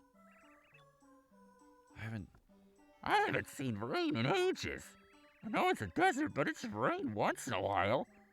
We made a wish to the stars for a little moisture, but I guess it didn't help. If this weather continues, it'll get dry around here. You're Mr. E, correct? Name's Parakarry. I deliver letters. Believe I have one for you. Hang on a moment. Another letter, duly delivered. Postman's job is never done. Gee, thanks. Oh, looks like an order from Koopa Village. My job is delivering things from Dry Outpost. This guy's a great customer. He's always ordering stuff. Hey, by the way, would you do me a favor and deliver this letter the next time you're in Toad Town? It's to Miss T. She lives there. She's one of the 3 amazingly beautiful sisters. She's normally chatting with her sisters in front of the dojo. Thanks a lot. Depends on what chapter of the game you're in, as a matter of fact. They went on a bit of an excursion themselves there for a bit. Though to be honest, I love characters like that. It gives a recurring element to the course of the game. I'm kind of sad I didn't really talk to them. You know, because I was trying to speed through the game as fast as possible during the marathon. Oh, that's the worst feeling. When you desperately want to make another joke title. I mean, that's how I met a lot of the people. That's how a lot of the people that that have come in have found me, is because they just found me through really funny stream names. It stood out.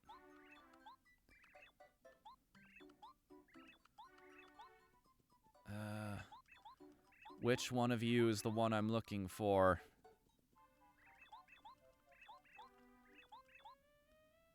None of you were? Uh-oh. Where's Minty? Oh, no. Are we gonna be... Are you Minty?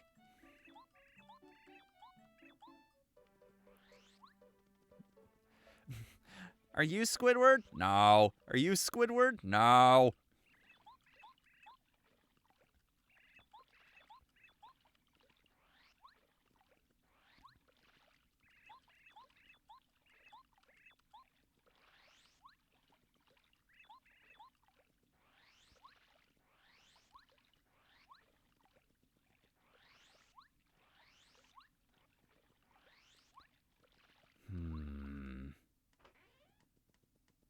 Is he in the bar, perhaps? Is he the bartender, maybe? I may not be one of those mystical stars, but I know people's wishes, all right. Seems like every customer I have bends my ear a while. I've been hearing people's wishes ever since I first opened this place up.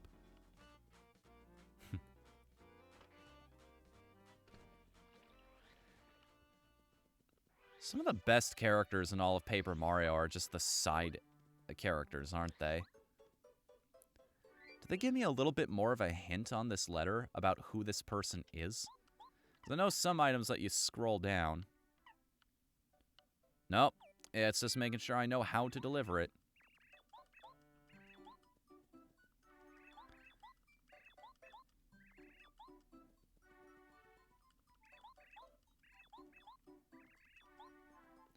Wait, isn't Minty the guy who's in front of the castle?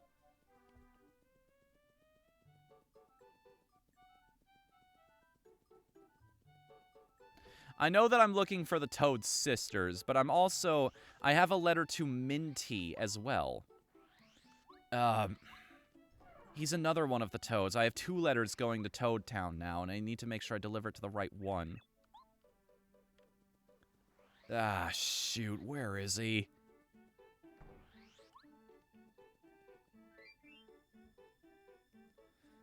Because the other letter actually mentions the Toad sisters, right? Minty and Misty, yeah, near the Toad Town Dojo. All it says is that this guy's in Toad Town somewhere.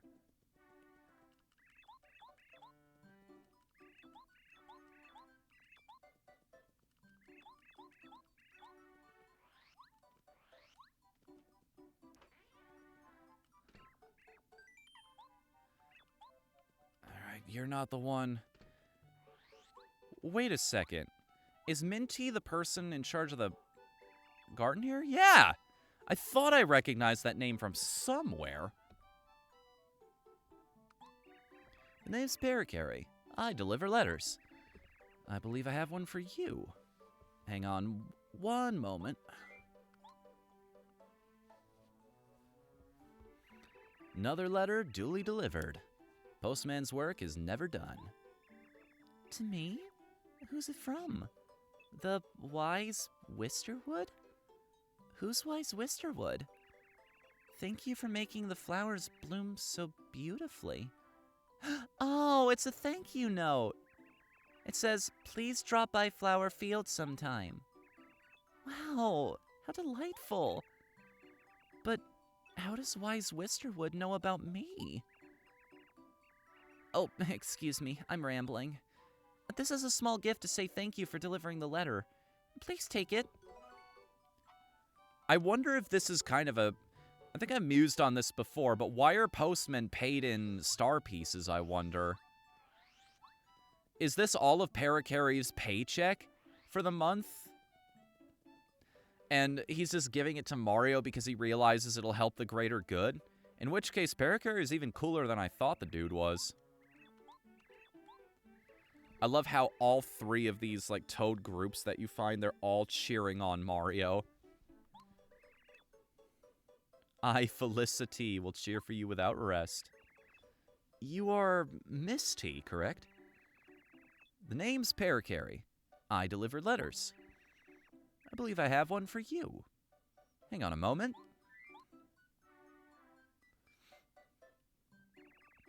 Another letter duly delivered.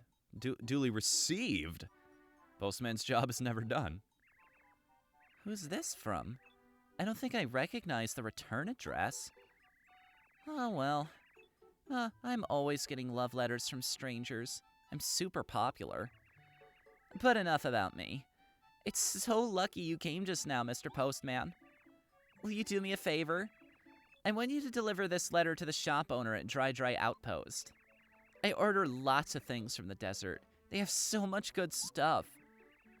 It's not easy staying this beautiful. It takes work. Will you please deliver this? Thanks.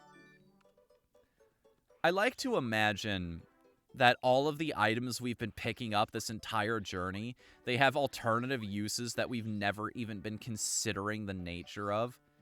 Like, it goes back to that whole one man's trash is another man's treasure kind of thing. Who knows? Maybe those dusty hammers that we've been picking up and just chucking at enemies willy-nilly are applicable to a completely different aspect of life that is just not relevant to our adventure, so it's never expanded upon. Maybe dried shrooms have some sort of long-term health benefit, or honey syrup works, is like this world's version of WD-40. I don't know. Hell, thunderbolts just have the power of electricity stored in a single item, and this is something that these guys have to make a living off of. Maybe these function as batteries in this world. Nothing right now, but you are the owner of this shop, correct? The name's Parakarry. I deliver letters. And I believe I have one for you. Hang on a moment.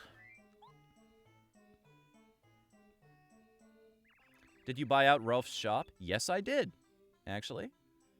Where is Mr. T? I think that's a joke they made in a future Paper Mario.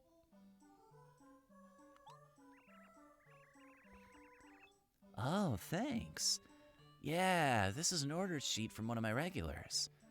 Good deal. She's one of my best customers. She orders things all the time. If health and beauty are what you're after, you can't beat desert lemons and limes. You can find them in the oasis. Oh, if you make a juice with those things? Oh, hang on. Almost forgot. Can you do me a favor? Please deliver this letter to a boo called Frankie. Frankie lives in a mansion way out on the far edge of Forever Forest. May be tough to find him. Thanks. We actually know Frankie.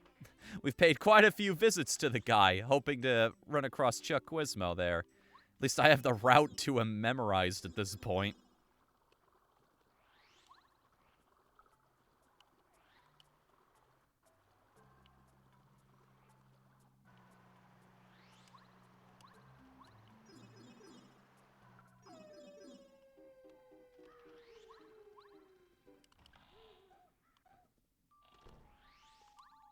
Boo to you too, good sir. Just passing through. Doing official postman stuff.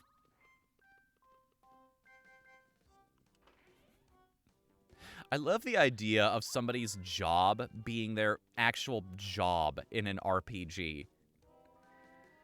Like, maybe if you're a bodyguard, one of your abilities would be to... I don't know. You have all these abilities that can funnel damage, that can do a whole lot of damage, but you take HP damage in the process because your job is to throw yourself in harm's way for the sake of somebody else.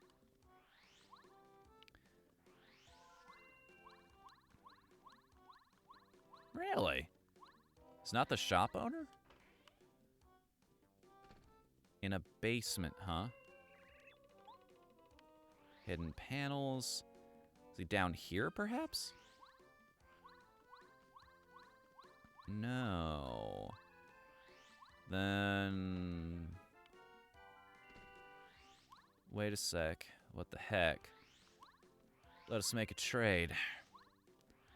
Drop my pal Diddy and we can drop this escapade. I don't remember the exact words to that song, but it is fun. Was he the guy out front and I just wasn't even paying attention? Skipped right past him. It was. I didn't even have to do that. You buy out Rip Cheeto? Not yet. Not yet, but that is on the docket, and I think I have enough coins to do it now. Well, I can do the math here really quick and figure it out, because I need to buy from him, I think, 5 more times. 5 or 6 more times, because I'm on the 4th purchase, and I know you get a star piece for either the 9th or 10th one. So, 640 divided by 2 is 320 if I need 5 of them, or 384 if I need to buy from him 6 more times. Either way, I think I'm good.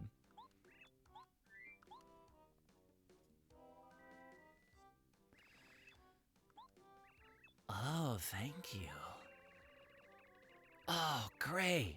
It's finally in. This is from a guy I know who deals in useful items from all over the world. He has a great eye for items. He just got something in that I've wanted for a long time. Oh, it's the coolest thing. Oh, wow. I almost forgot. Could you deliver this for me? Sorry if it's a boother. There's a toad child in Toad Town named Dainty. Please deliver it to him. He always seems to be playing by the station with his pals. He must like trains. Thanks a boo. By the station, huh? I know there's a group of Toad kids that we discovered earlier, but is it the same kids or completely different NPCs? And we'll find out in a bit. I remember this part of the quest. I always seem to try delivering it to the wrong kid first, which, that's a weird thing to commit to memory, but... Let's see here. Yeah, I have enough coins either way. Where's this kid? Ah, there we are. I'm gonna guess the one on the left. Yeah, got it! You're Dainty, correct? The name's Parakarry. I deliver letters. I believe I have one for you. Hang on a moment. This is more just an exercise in voice acting than anything else at this point. It's making sure I can deliver the same line again and again in different ways. Thanks, mister. Wow, I mean, wow! It's an invitation to the Haunted Mansion. I didn't think it would really come. All the kids in Toad Town have been talking about this invitation, wondering if it was for real. But now that it's come, I guess I have to go. Minnie T, are you brave enough to go with me? I'm really kind of busy and, oh, yeah, I just had the greatest idea. Let's ask that Yoshi kid from Yoshi's Village to come. You just got a letter from that kid last week, didn't you? You know, that letter you got from the island? Let's send a letter back to him and tell him about the scary adventure we're gonna have. These kids must be amazing combatants if they can go through the entire forest and not get annihilated by the fuzzies there. This is usually the bottleneck in this quest. Because up to Chapter 4, this is as much as you can do. And there's a certain point in the quest where you can't do anything until Chapter 7. So this is just an indication of how long we've put this off now. You'll be holding on to this letter until Chapter 5 if you try to do it all at once, which just doesn't feel right. It feels nice to just blow through the whole thing in one go. Not have anything impede you.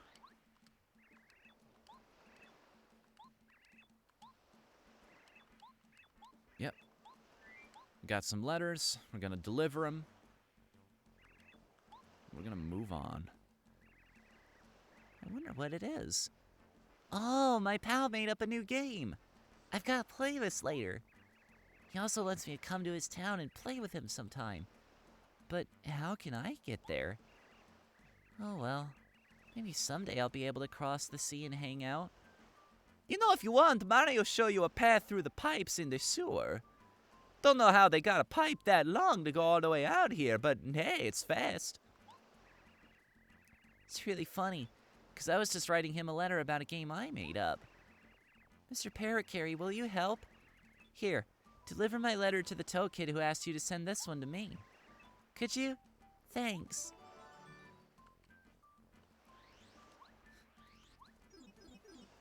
Dainty. I love these puns.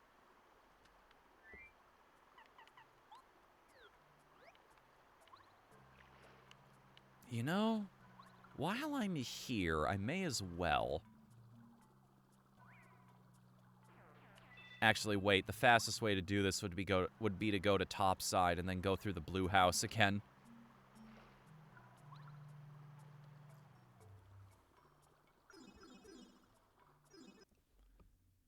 Okay, just making sure that Discord notification wasn't something I needed to know. Also, rip Cheeto. I want to have that list in front of me just so I don't waste everybody's time.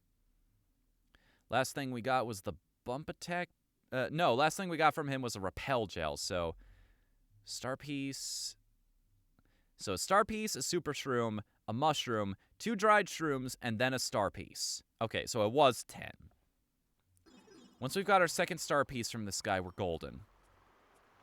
And we don't have to do anything else with him, because everything you get from him past that point is another dried mushroom.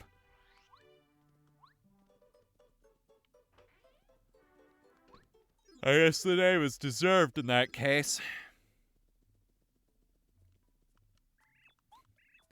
Yeah, I got your money. Right where I thought I was in the sequence. Got a super. Normal. Dried.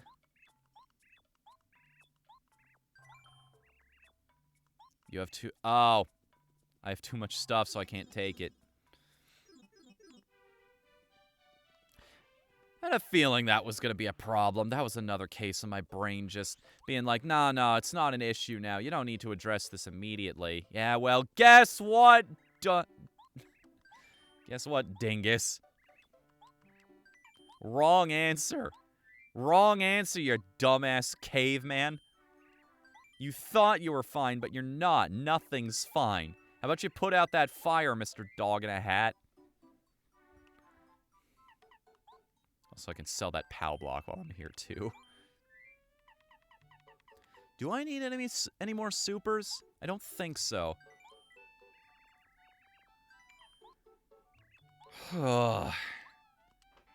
What a run. Good lord, all of this extra stuff is a chore, but it'll be worth it in the end.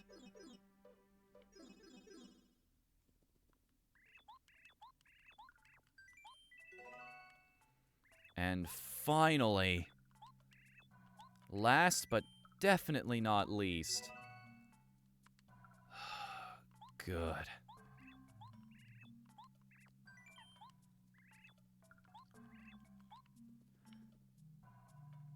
I wonder. Wait a minute. You know all those videos Strider did about how variables carry over when they reach a maximum? Like cooking the cake for a certain amount of years or hitting that block for a while, it'll reset back to 0. There's gotta be an internal variable that keeps track of how many times you've bought from Rip Cheeto, yeah? How many times do you have to buy from this guy before he sells you more star pieces, I wonder? Gives you a second bump attack badge.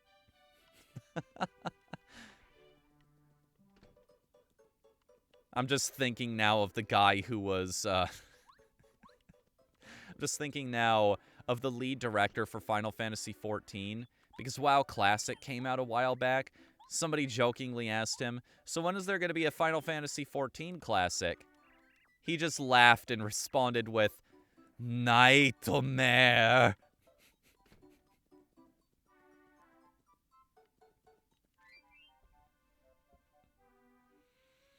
Alright. That's Rip Cheeto cleaned out. Where was I? Ah, right. Shooting Star Summit and Dainty. Right. Moving along.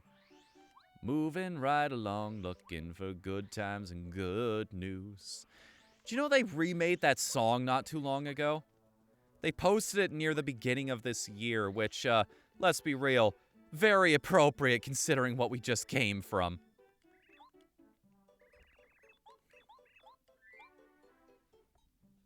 Even some of the lyrics are different, too, because they don't quite make as much sense now that it's out of the context of the movie. Wow, thanks a lot. You're much faster than the old postman, that's for sure. That Yoshi kid is a really good pen pal, huh? He writes really long letters. Sounds like there's always something fun going on over where he is. Lucky Yoshi. We should write back again. What do you think we ought to write about? I don't know. Let's think about it later. By the way, I want to ask you for a favor, Mr. Parakarry. Can you deliver this? It's a letter for Uncle Frosty of Starborn Valley. He's my uncle. He's out there taking care of lots of star kids. It sounds like a hard job. He has to chase them around all the time. At least that's what he says in the letters he sends. Anyway, I wrote him a letter to take his mind off work. These are some very adult-like kids, now that I'm thinking of it. They're not talking like children. Either that or it's just a learned habit from the adults around them. It's like, okay, well, this is how adults talk. I'm just going to emulate them. And it just sounds a little awkward coming from somebody that age. Points for trying to do the mature thing, though, at the very least.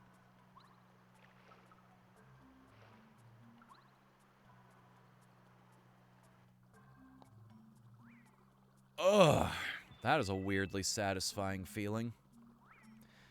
When you go to yawn and you feel your jaw pop. Feels like the joints have been loosened up a little bit. I'm not looking forward to the point where I'm so old that they just ache whenever that happens. One of the rare occasions where I was sitting down and actually watching TV with my dad. I got up from the couch and both of my knees popped. Very loudly at that. His head snaps around towards me. He starts laughing and he goes, "You okay over there, old man?" I know he probably didn't mean anything by it. He wasn't...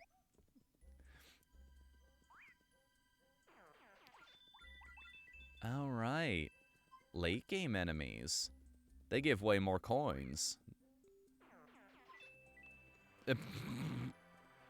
Thanks for proving me wrong, game.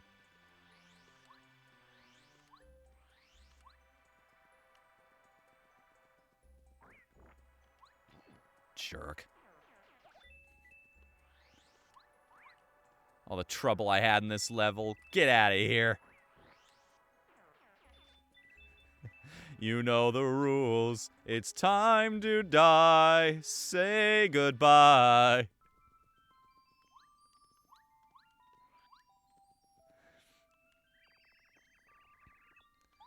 Oh, right.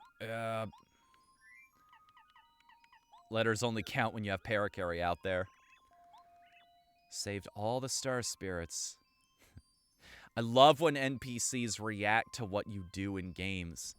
Makes your accomplishments feel special, if only in a small way. Oh, wait, that's not the one I'm looking for. Are you the uncle? Still haven't found that star kid who's been playing hide and seek. Where could he be? Ah, so this one's Frosty, huh? Here you go. You're about the penultimate destination on a long and arduous trade quest, my friend. I hope you know this. Oh, how nice. It's a letter from Little Dainty and Minnie T. I need to stop doing this voice because my throat is getting torn all the heck up.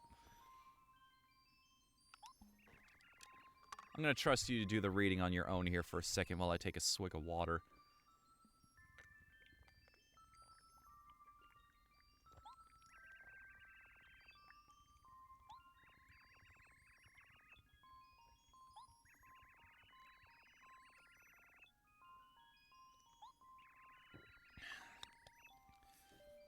Oh.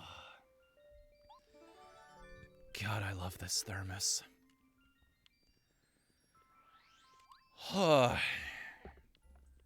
Agua. Body needs it to live.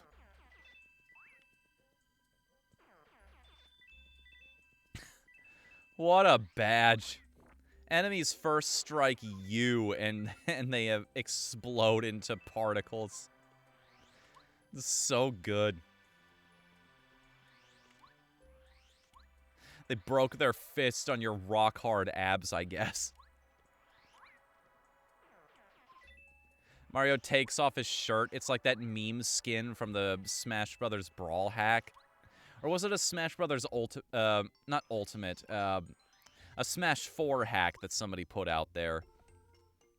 This huge total conversion that gave all of the characters different skins and whatnot. And one of the more infamous ones from that hack is Buff Luigi. Which, that's a fantastic joke. That'd be amazing if they released Mario Odyssey 2, because one of the more infamous costumes from that game was Mario in just his swim trunks. What if Mario just looks like a normal, average, everyday dude? Luigi takes off his shirt and he's just ripped. He looks like he can lift Mario's weight and his own, and he bench presses it regularly.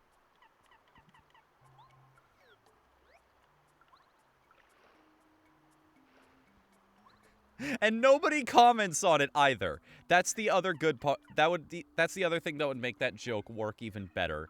Is if just nobody mentions just how much more fit Luigi is than Mario.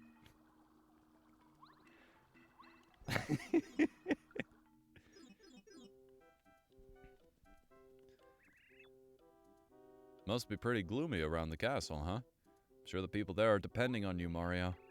The only way to help them is to beat Bowser and save Princess Peach. Please hurry. Mr. Goompapa, Parakarry here. I have a letter for you. Hang on a moment. Another letter duly delivered. The postman's job is never done. Thank you, sir. What would we do without postal service? Oh, how interesting. A letter for Goombaria. I guess I could open it. I remember she wrote a letter just the other day, and I was wondering what it was. I see. I guess it was a question. And this seems like the answer. Looks pretty complicated, but I think I understand. I'll tell her all about it. Very descriptive. Thank you. I guess it's a personal issue. Just leave me hanging. Thanks so much for the prompt delivery. Here, take this. Thank God it's not another letter.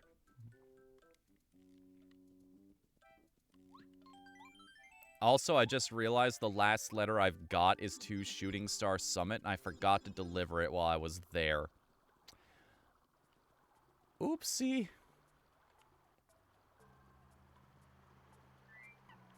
Yes, Mario called this press conference to say something very specific.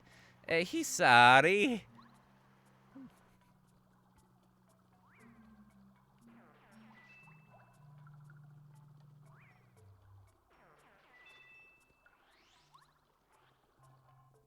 I wonder if that exists. Like, okay, so to give you my train of thought there. I had a thought briefly flash through my mind of... I don't know what the context of the line... No, I do remember. Mario's Fun and Games, I believe it was. The one where you could play Go Fish and checkers against Mario. I think it's the first game that Charles Martinet actually voiced in, too. And the reason I remember that is because of the line, Mario think you fantastic. And there's just something about a very upbeat character saying something really nice to you that just hits you in just the right spot. So it made me think, I wonder if anybody's had the idea of doing a Mario ASMR channel before. Just as like a gimmick account kind of thing. And if they have, I wonder if A, they committed to the joke, and B, if they did, how successful is it? See if there's any merit to my idea.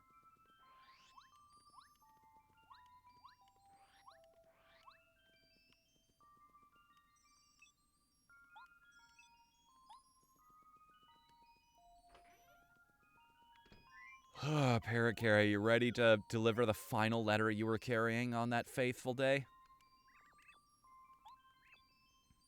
I saw your triumph in a vision. Now, finally, it is time to take back the Star Rod. Mario, the fate of the stars rests squarely on your shoulders. Good luck to you. Hey?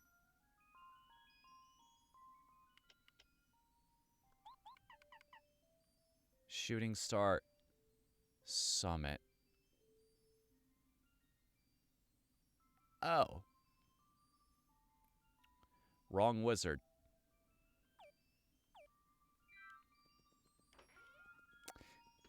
Mario called this second press conference because he wants to say something very specific. He really sorry. He really sorry. He never do it again.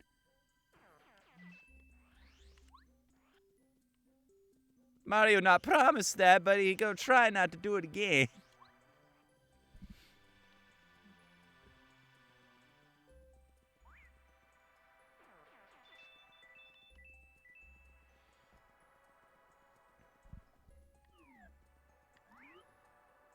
I think at this point, there's legitimately nothing for me to spend coins on other than generic items. I can just buy ingredients that I need for recipes here in the near future with impunity. Shops don't pose an issue to me anymore. Well, I shouldn't say that. There is one final thing we need coins for.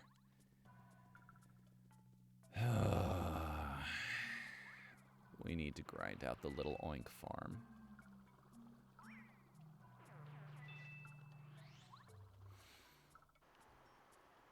You know what the great thing about me trying to get all this out of the way now is?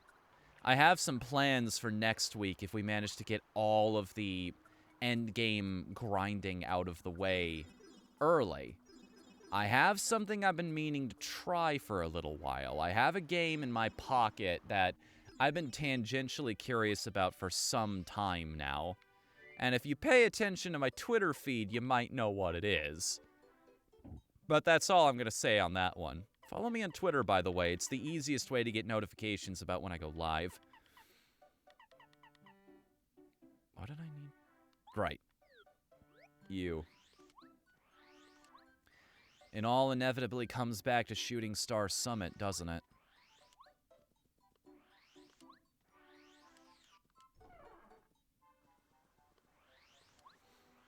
This is going to be the path that we need to go down to meet Bowser as well, too.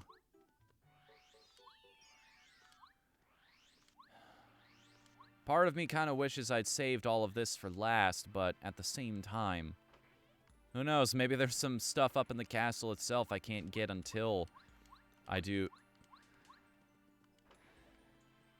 go up there in the first place. I deliver letters. And that is the absolute last star piece that will get through letters. Unless I missed one somewhere, which is entirely possible. From Merle in Starborn Valley. Oh, Merle, sorry. News from his dad. Huh. My sisters and I are totally bad about writing back, though. Maybe I ought to write him a little more often, huh? This is a treasure that I've kept for a long time. I'm gonna give it to you as thanks. You could always come back and swap me something for it. Huh. I wonder if there's a story behind that particular star piece.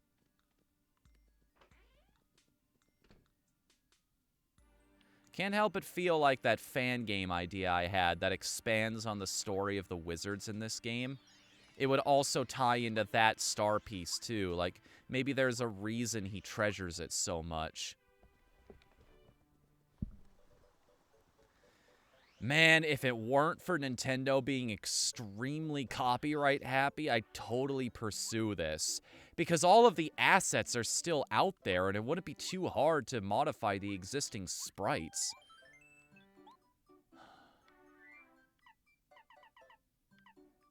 And it just wouldn't be the same. It's one of those rare ideas where it wouldn't be the same if I tried to turn it into my own thing either. I specifically want to do it because it would pertain to this universe. It would mean something for these characters, this place.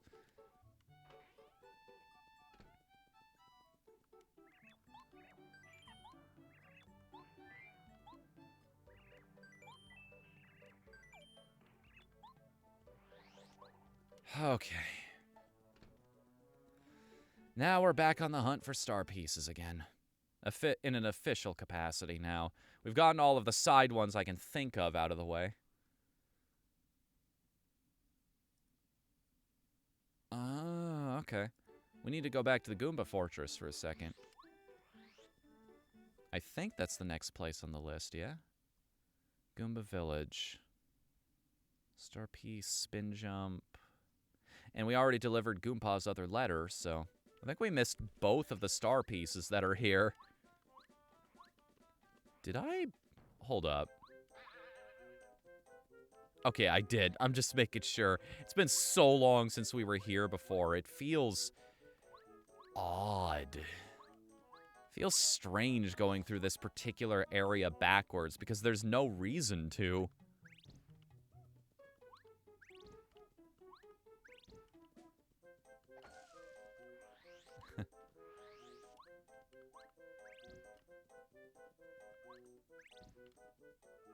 Where are you?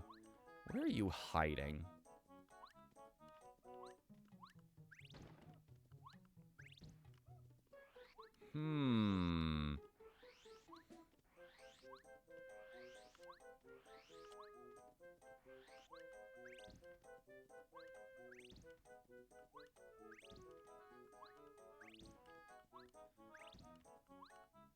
There's supposed to be a panel in this area. Though I couldn't possibly tell you where it is. Let's see. After you cross the bridge east of Goomrup Fortress, spin jump in the grassy area north of the path. Well, I've hit the tree, so I got that one before. Grassy area north of the... Ah, okay. That's the spot. Gotcha. Toad Town. All right, here we go. We got a long list of star pieces that are hiding in this place, it looks like. Thank goodness, though, that probably means that a couple of them are accounted for in this location alone. I wish this list ordered them in the order that you can actually collect them in-game. Got that one. Deliver the letter. Okay. Just left of the entrance to Forever Forest. Spin jump on the ground in front of the guardhouse.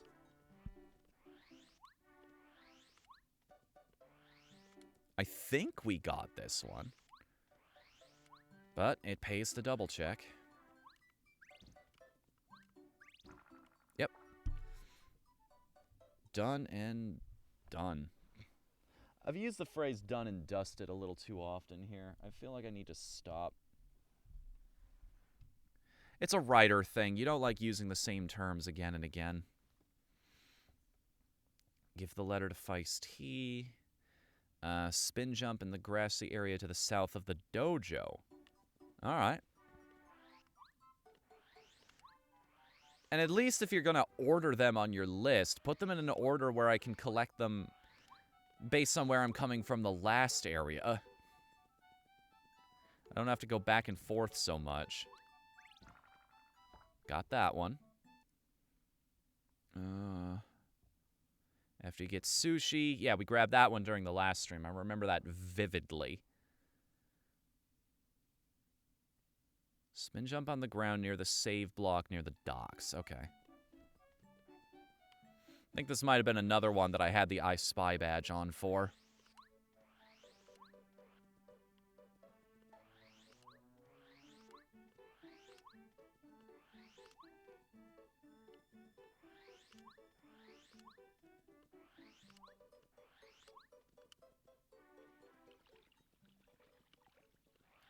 Near the save block, they say.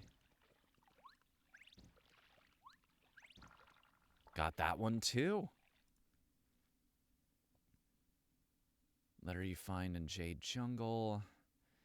After you find the mailbag in Shy Guy's toy box, return it to the post office to get a star piece. I don't think that's in my inventory anymore.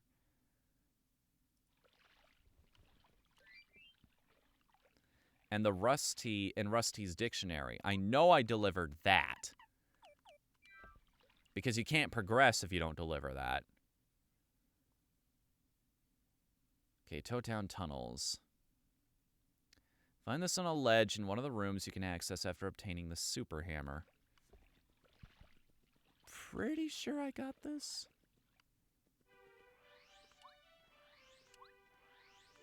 Only one in the entirety of the Toad Town tunnels, huh? Heh. You know, I get why, but the sewers felt like a much more integral part of the game in Thousand Year Door.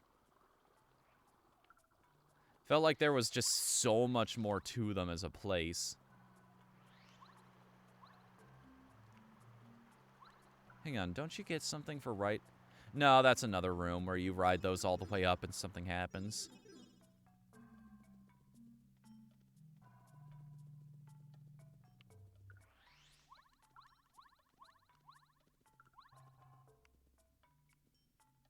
One of the areas you can access with a super hammer. Real descriptive game facts.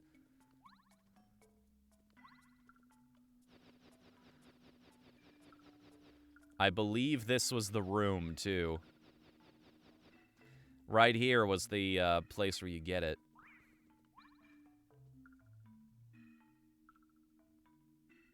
Because up here was a badge way back when. God, that's another thing we're going to have to keep track of, isn't it? Sucks to suck.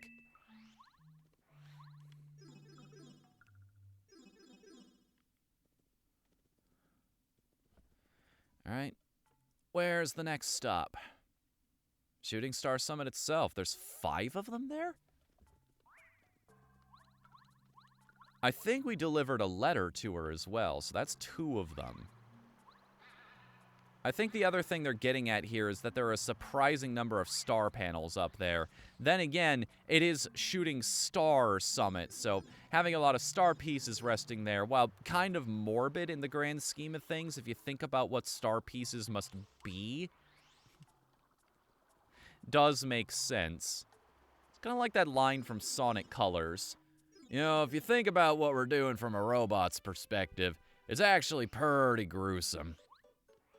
Don't think about it. Okie dokie.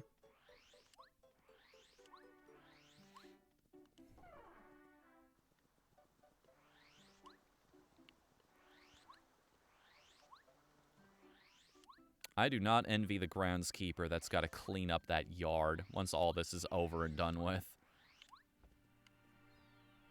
Okay. At the split in the path. Got that one. Nice first try, too. Nice. Left. When you enter Shooting Star Summit, take the path left. I think I got this one.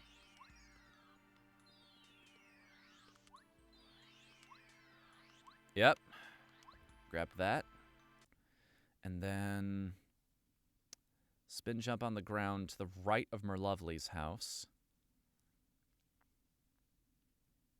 Spin jump on the first step and the letter to Merlot. Okay. So both of these are spin jumps, and I think I've gotten one of them already. Wait.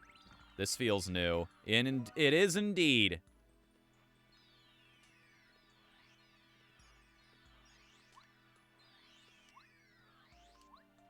And just to be sure, even though I'm fairly positive on this one.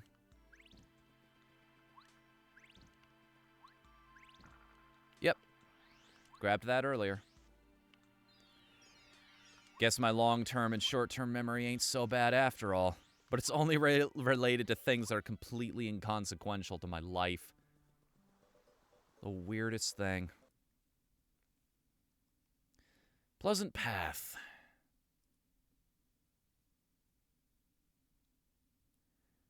Ah, okay.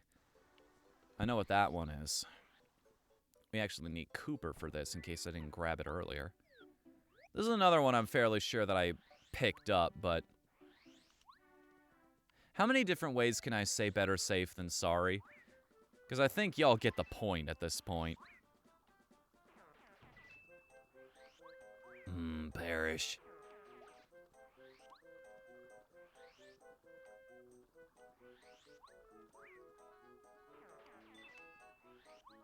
Every 5 of these enemies is worth another little oink. What a day that guy had. Somebody broke his home on the top of that block and then just came along and instantly myrtleized him.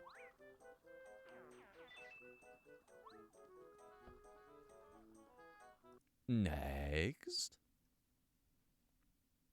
You reach the intersection where you can either go south to Koopa Village or east to the fortress. Continue east for 2 scenes. The beginning of the second area, the area after the one with the bridge, hit the first tree you pass with a hammer to drop a star piece.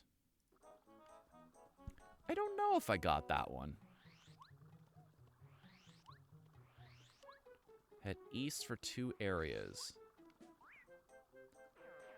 In the area after the one with the bridge, I assume they're talking about this. Jerk. Hit the tree to gain a star piece. Any other trees in this area that it could possibly be? I don't think so. In the area east of the bridge, above the entrance to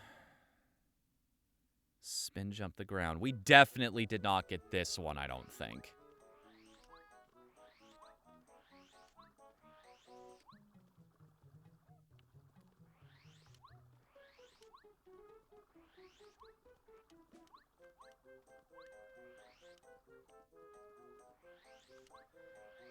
I don't think at any point I've been outside the entrance to Koopa Village and thought about doing this, so...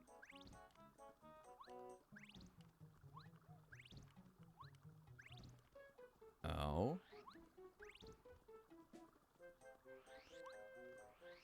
Above the bridge? Wait. Nice! Yeah! Alright.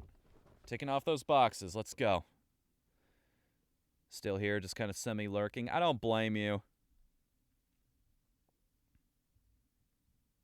I don't blame you at all. It's like, what I'm doing is not exactly exciting gameplay at the moment.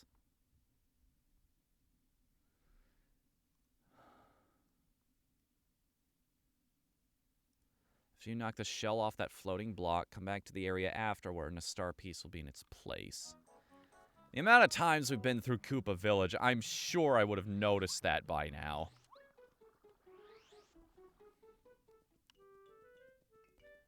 Watching FaZe participate in Splatfest. I thought they were done with Splatfests. That's a pleasant surprise. I thought the Pearl versus Marine one was the last one. What's this one all about?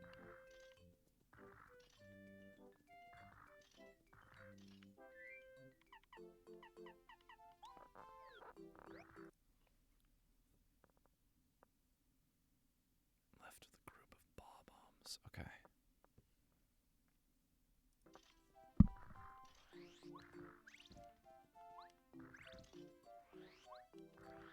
The group of Bob-ombs, huh? They on this screen? Yep. Oh, dang. We got that one. Well, shoot. That's absolutely everything in Koopa Village. Off to Mount Rugged we go. No reason to hang around here anymore. I really hope I found all the letters, because otherwise I'm going to be scouring the earth for all of them.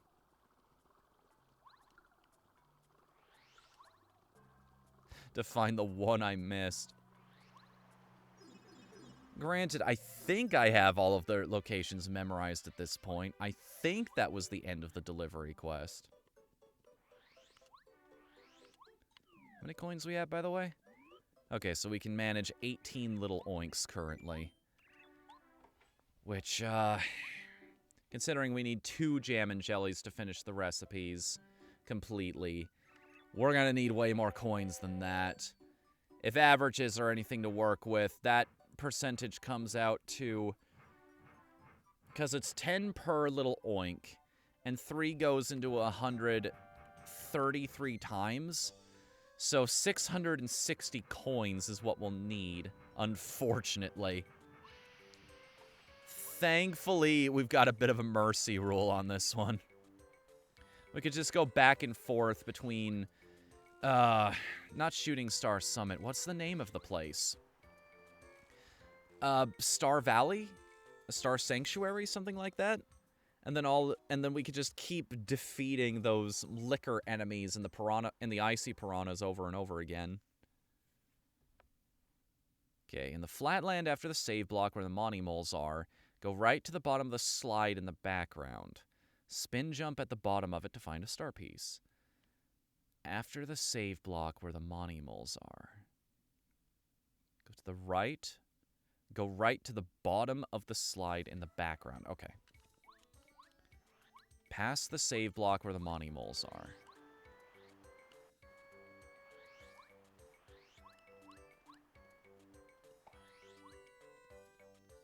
Oop, that's the wrong direction. Mount Rugged's not another one you have a lot of reasons to go back to. What the? Oh, because it's the rock that's hitting me, not the enemy. God, Monty moles suck. What jerks. They get past one of the best badges in the game and to speed everything up.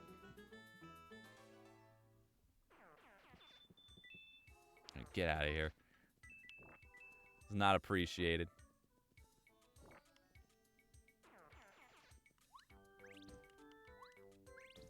There you are. No way in hell I grabbed that one. The scene where you go up that steep hill. When you reach the top, take the left path. When you reach the second hole as you move left, walk south to land on a ledge with the star piece. Wait, I think I know what they're talking about. And just to be sure, what's the other one? Northwest section of Mount Rugged. Go left and fly across the gap. To the left of the trampoline with Parakarry. Oh, wait, I might not know what they're talking about. Hang on. Up the steep hill, when you reach the top, take the left path. Well, this seems like a pretty steep hill here. Take the left path. Wait a minute. Wait. Second hole, move south to land on a ledge. Yeah, we got that one. Nice. And the other one I think we got too. God, the power of the bump attack badge is just amazing. That thing's got spikes on it, and it still didn't matter. I don't think it even took any health off of me. All of that's from the Monty Mole jerk that we met in the last area.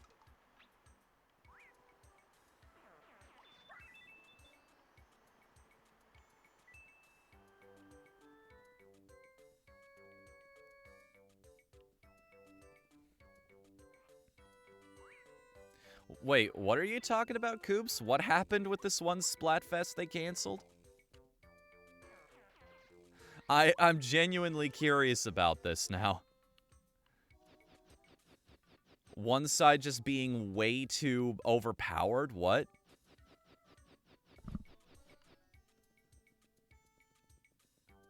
Let me read that again. I think I missed some key details here. Like 15 to 1. Oh my goodness. RIP.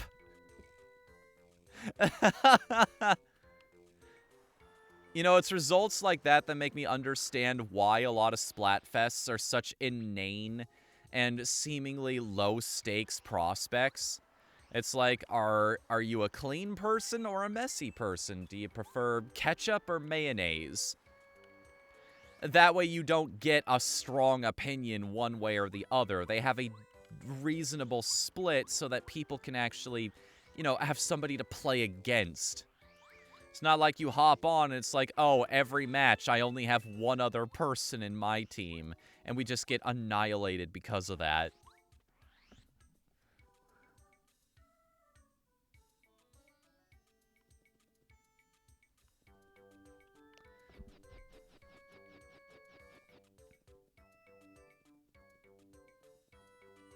Wi-Fi is being a little funky with the connection right now.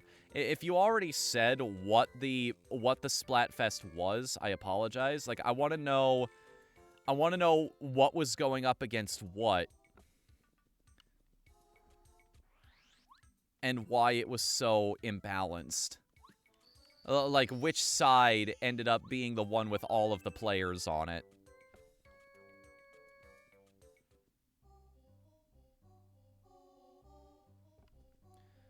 Okay, let's see here. Dry Desert. Deliver the letter you find to Colorado. Give Colorado the artifact. Did that.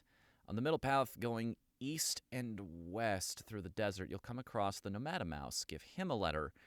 In the exact middle area of the desert, which is one screen west of where you meet Nomadamouse, spin jump to the south of the stone structure to find a star piece. Okay.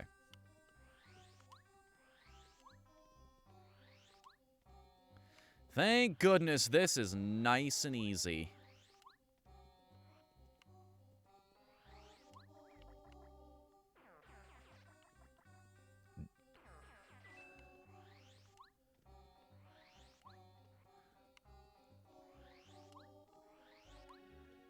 Stone structure, huh?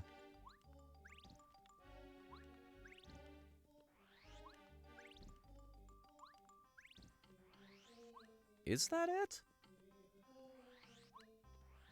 Yeah, I thought so, because the next screen was Nomada Mouse. I remember the desert that well, at least.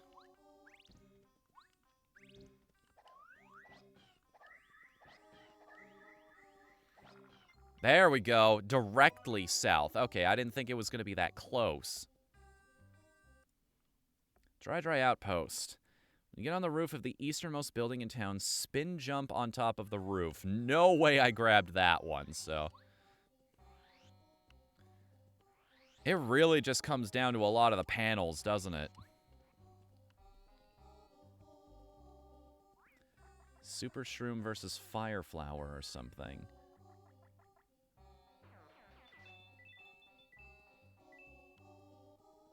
Which, yeah, Fire Flower because extra hit and weapon.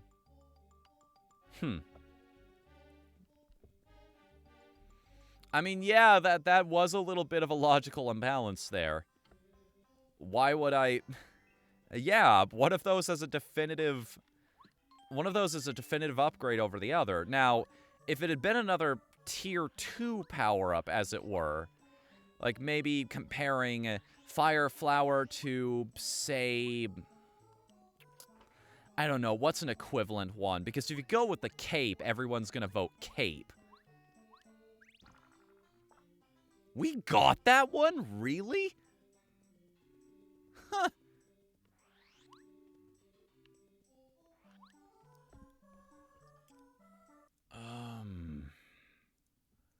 Shoot, what would have been a good thing for that to go up against?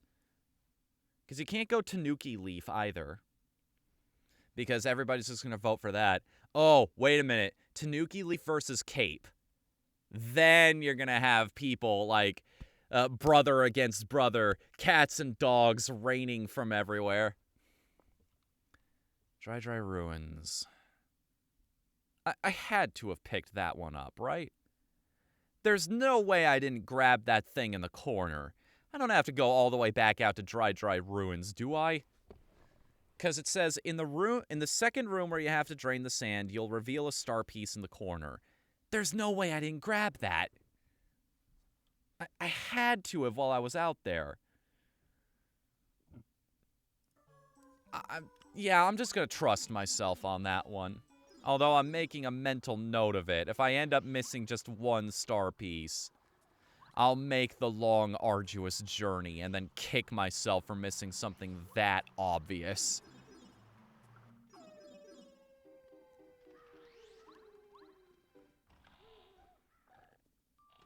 Okay. The room where you find the super boots, spin jump the floor near the boo in the corner to make a star piece pop out. The room where you get the super boots. Okay, that is the room below here, right?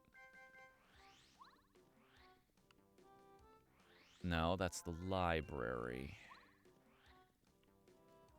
It's further down, I believe.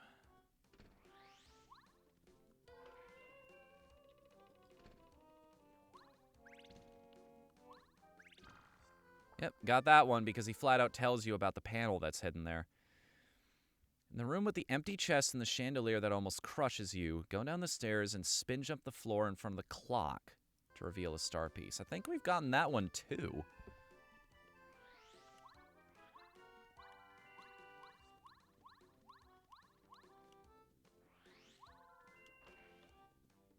Just a random memory that hit me out of nowhere. Yep. Snagged it. First floor of the mansion. Go right and spin jump on the middle of the rug.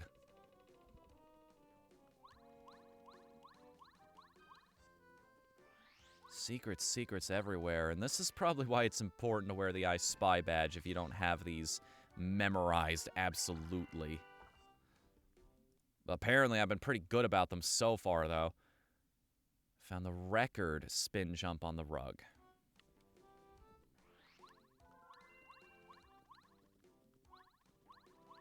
It's upstairs, yeah? Or is that where you use the record? That's where you use the record, okay. And this room over here is the...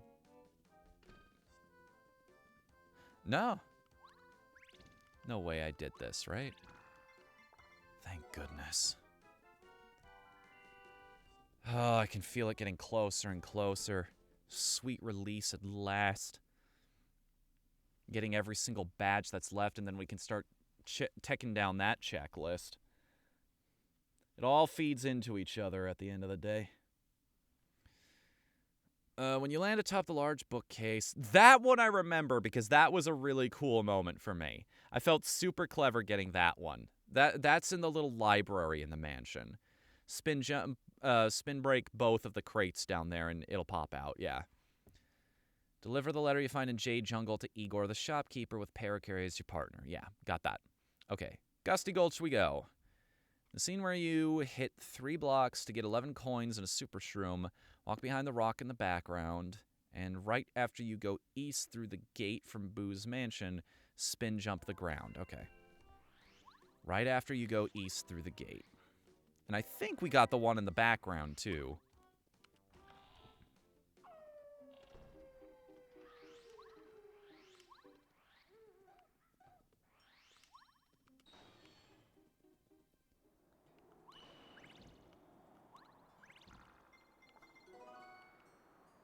How many we're sitting at right now? 12. Oh, we're close.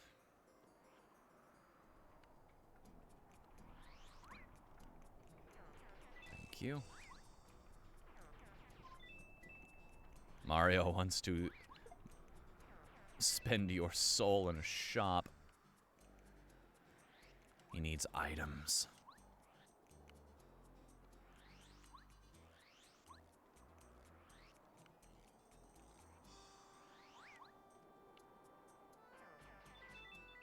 Alright. Clefs are very tough enemies by the game's description, so they're worth way more. They require a lot more resources. You know what the great thing about those enemies, too, is?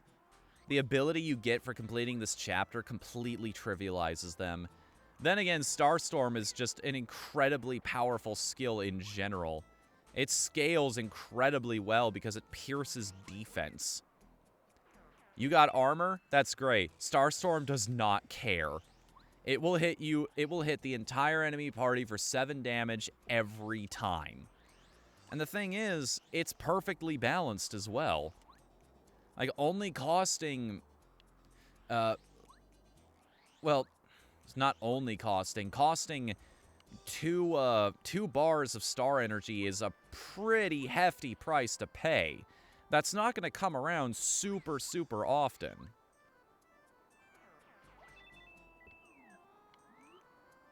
It's 24 little oinks.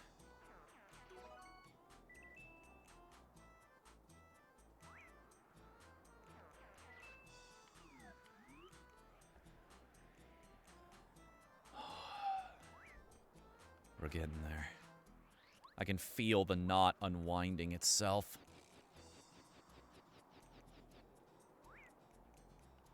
Though, I will be straight up about this. I don't think I'll be doing this kind of... If I ever do go back to playing Mario, Paper Mario again in the future, I don't think I'll be getting every single item again. I don't think I'll be hunting down every recipe, every single block and whatnot.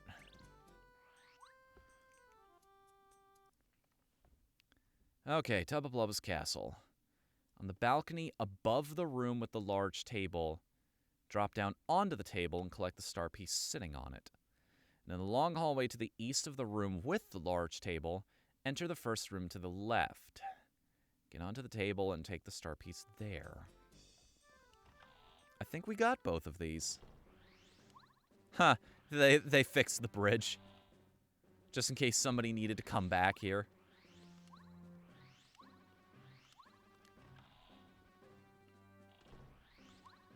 Okay, yeah, we got that. First room to the left. Done. All right. Nothing left to do here. Next destination, Shy Guy's Toy Box. Oh, that's another hefty list. No, not bad. The great thing about this is that a gigantic chunk of the star pieces in this game were locked up in the Chuck Quizmo quizzes. And we've already gotten those out of the way. So this list isn't going to take us so long to scroll through. And if I finish this tonight, boy, wouldn't that be something. All we'd have left is a quick badge hunt. And there'd be pretty much nothing left in our way other than the recipes and the little oinks.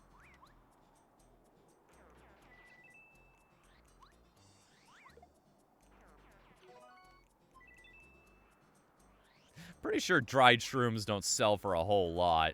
I'm just trying to grab every single coin. I'd not fill up my inventory with nonsense, but... that'll be like, what, an extra 3, maybe 6 coins? That I didn't have to beat up enemies for? Thank God Goombario's room descriptions aren't an achievement. Good lord. Having him tattle every single NPC in the game. That'd be a bit much. I'm pretty sure the RA community would riot. Like, no, you don't get to do that. Watch, enough people will have mastered this game at some point in the future where they consider adding bonus achievements, and that'll be one of them. And no, that's not going to be New Year's Eve, whatever year it happens. If that actually goes down. No, I refuse. I'm not. I will not, under any circumstances, do that. The tattles are enough to keep track of. Toy box, right. I remember now. They recently did that to Mario 64. And what fresh hell have they unleashed upon that achievement list? Do tell. I'm quite curious how nonsense some of these are. Because I think the extra achievement sections are just like, these are all the ideas we had that got put on the cutting room table, and for good reason, but let's just do them anyway.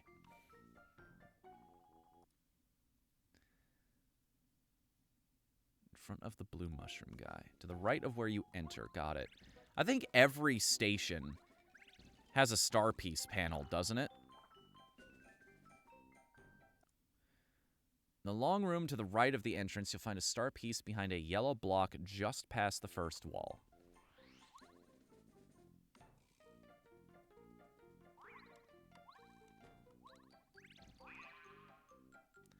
Behind a yellow block.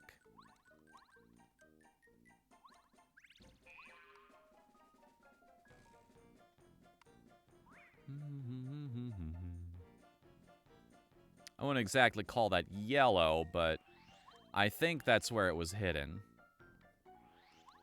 Well, just to make sure. I'm nothing if not thorough in these games. I don't want to have to make that long trip again. Yep, we're good. What's next? In the same room as the previous one, when you get to the top of the middle building, use Paracarry to fly to the left one, where you'll find another star piece. I think I grabbed this one too. I specifically remember this because I felt really clever when I discovered it. Because, like, how many people think to go backwards? Everything about this room's design points you to the right. You think I'm at the point where I could where if Anti-Guy had been just a random encounter that you could get on the overworld, that I could bump attack him? You think Mario has just ascended that far beyond the realm of mortal men?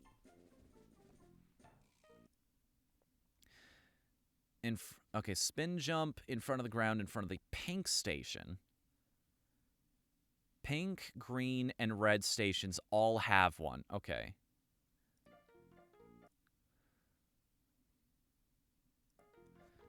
So we need to travel to each of them. Pink. We're just gonna...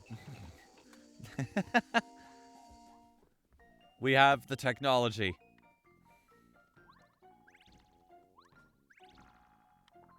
And green next? Not like it matters anymore, game, but okay, if you insist.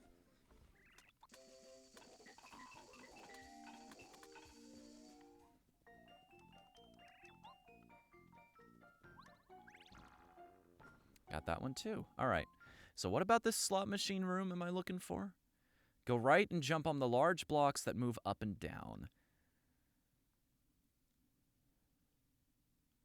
Get to the corner of this area. Large blocks that move up and down. Okay.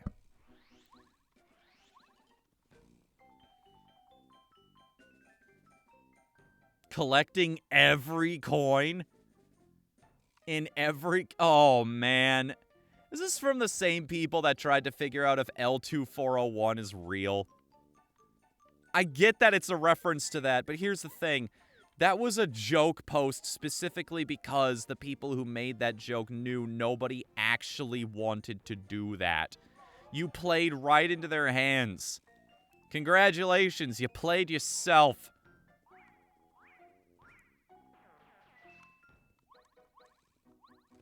What the heck?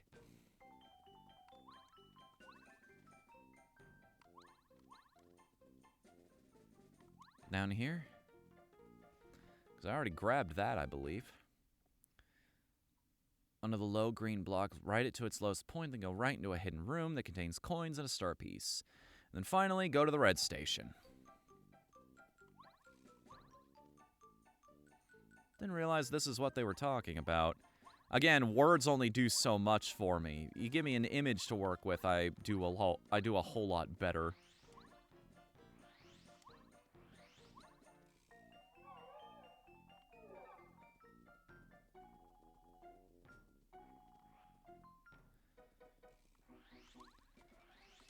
I think one of my favorite memories of this entire playthrough was just utterly destroying this chapter using peril badges.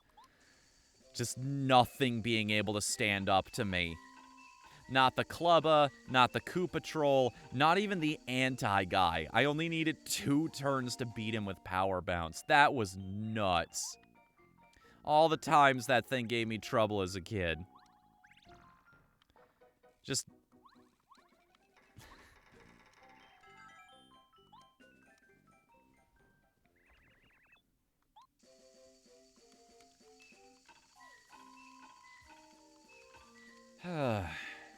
By the way, Koops, do you mind us talking about something else that's going to be happening tonight?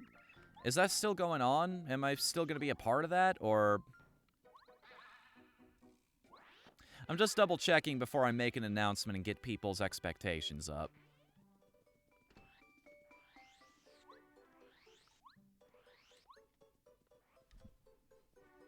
Yes, all right. So, what time do you want to start getting set up for that? I don't have to go my full 4 hours. I just wanted to get most of this stream done today and taken care of so that we could hop right into that as soon as possible. Lava Lava Island Beach. Hit the rightmost palm tree in the background with your hammer. All right. Going back to Lava Lava Island, everybody. Good thing we've got pipes for this now.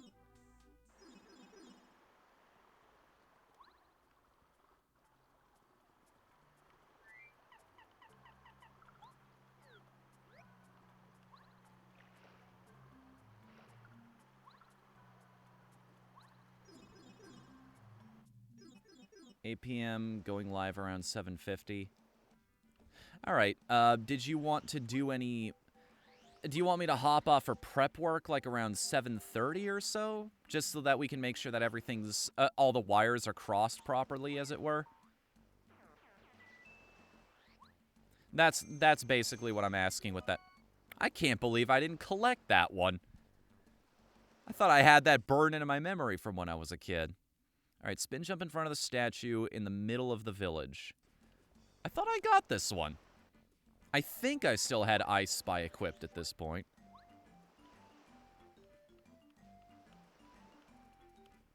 Just wanted to dance to the music there for a second. Also, a fun note about the AI of how your partner follows you around. Watch me spin in place here for a little bit and then move elsewhere. Oh, really? That doesn't work? Oh, there we go. It has to be significant enough. The partner will try to mimic your movements. So if I just spin in circles here for a bit, the partner will try to mimic the circles before continuing along the path, and they'll just fall a mile behind you.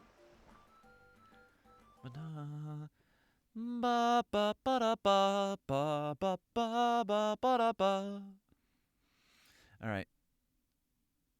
Swim around to an island in the upper right corner. Okay, where we met Sushi. We're going on a bit of a jungle adventure, everybody. Hang on a moment. Prep work is done. Cool. Look at you being on top of things. Way more prepared than I usually am for this kind of thing, that's for damn sure. This where we met Sushi? Yeah, I think it is, because we had to knock her out of this particular tree. Okay, that island doesn't have one anymore, so... Where you find the blue Yoshi, use Sushi and swim under the bridge to find it. I think Icicle actually caught that one for me. In the area where you fight the Magikoopa and Putrid Piranhas, spin jump near the middle of the area to reveal a star piece. That's... Man, that's way deep in the jungle. In that case... We are in exactly the wrong direction for that.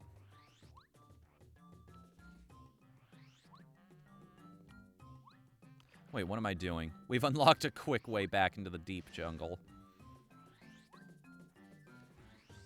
That bridge right there just changes everything.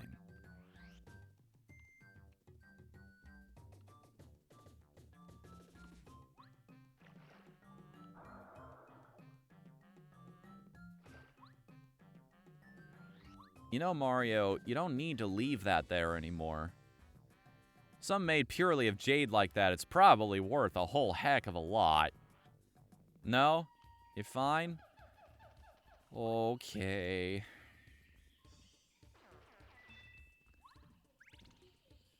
Feel only mildly bad about that.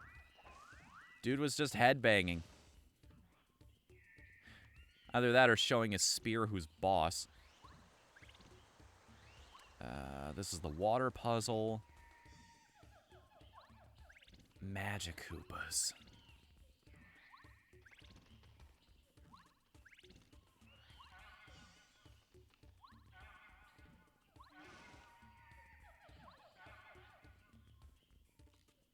Was it this area?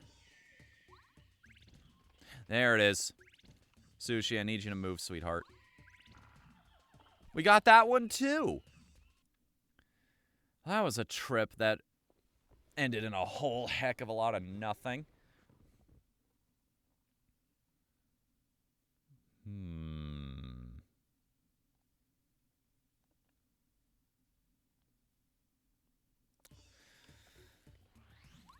Mount Lava Lava we go. I think we got both of these that are in there, but I've been surprised before.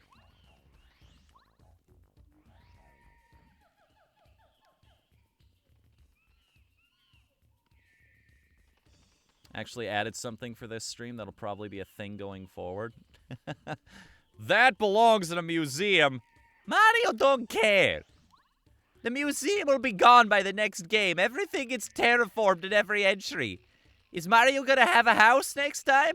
Is he gonna be living on the street, just working off of whatever coins he can gather from blocks? You don't know.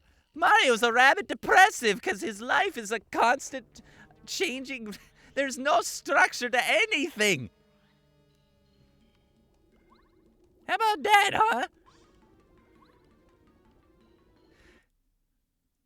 Nothing matters. None of this matters. The room where you fall from the sliding rope to reach a super block. Spin jump to the right of that ledge to find a star piece.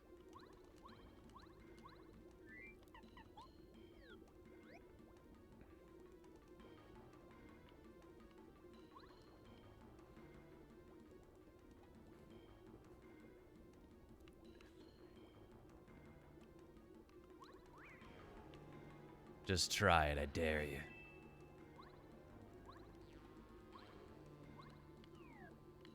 $302, okay. Almost past the first major milestone there for the coin count we're trying to build up. Oh, speaking of coins.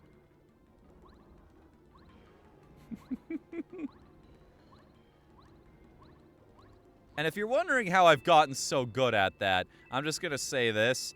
Way too much Mario Party. I know that that series has problems, even the old games that everyone loves, but they're still great. Spent a whole lot of time on them as a kid, even though I basically had nobody to play them with. I mean, technically there was my brother, but playing video games with someone who has autism presents its own challenges, and, well, my sister just... she's never had an interest in video games. She tried for the sake of me, but she just couldn't get into it. And that's fair. I was bummed about it a lot at the time, but, like, to each their own. She has other things that makes her happy, like her books. Oh, it's the A button, not C down. You, to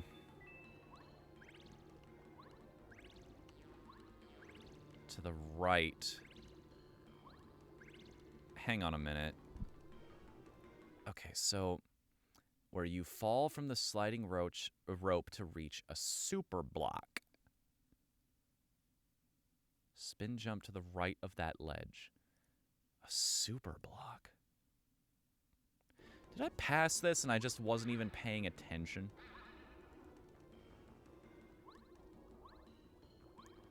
Fall from a rope to reach a super block.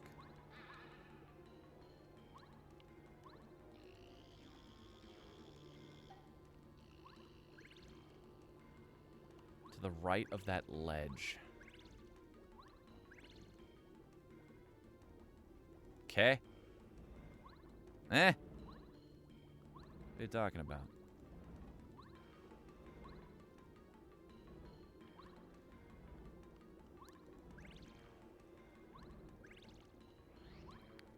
I think it's referring to it as the same room, but this can't be it, right? This doesn't feel right.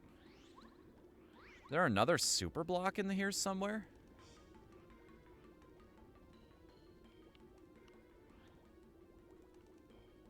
Oh, this one. And I think I recognize this too. Yeah. I remember. Icicle was in the call for that one. She was kind of chiding me a little bit for spending the time trying to find it too. Because it had been a while since I was putting off the boss, but I just wanted to make sure I got everything. Alright, well... And then, the very last thing we need to check is to the left of the heart block. Spin jump the floor to find a star piece. Pretty sure we got this one. But again, doesn't hurt to try. Wait, that's not the way forward. Is it? I think it might be. Yes. Oh, right.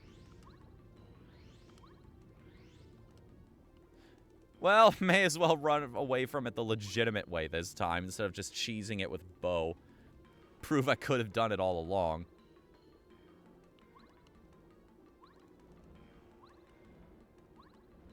Y'all mind if I break a couple of these? It'll make grinding for coins less intrusive in the future. May as well do it while I'm here.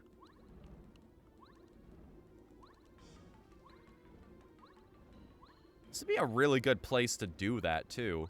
Now that I think about it, without even having to bump attack enemies, I could just jump over the bars again and again. Because they respawn as soon as you leave the room. You don't even need to leave the entire volcano.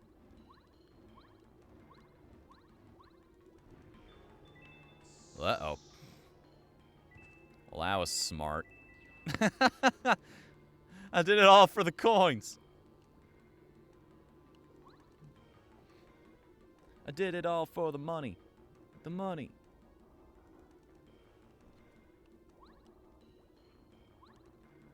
Where's this heart block?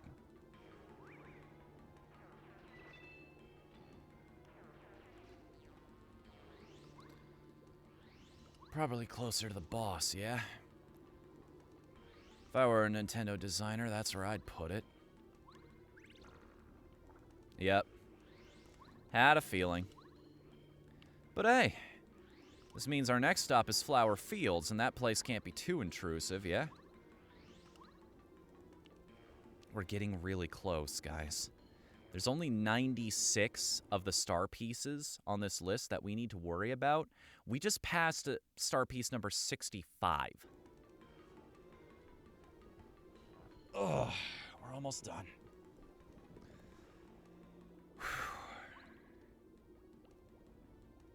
If only there were a quick warp out of this dungeon.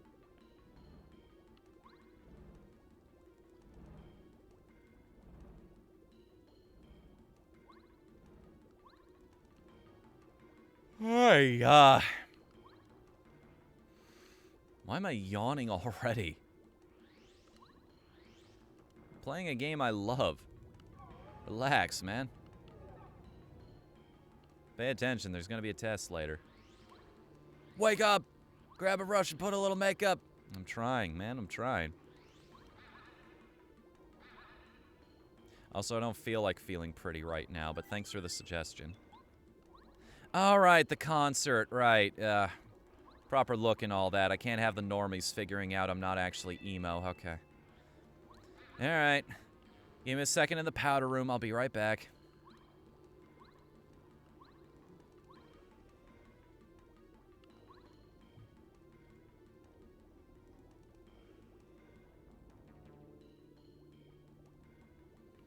Alright, see you in a bit, Coops.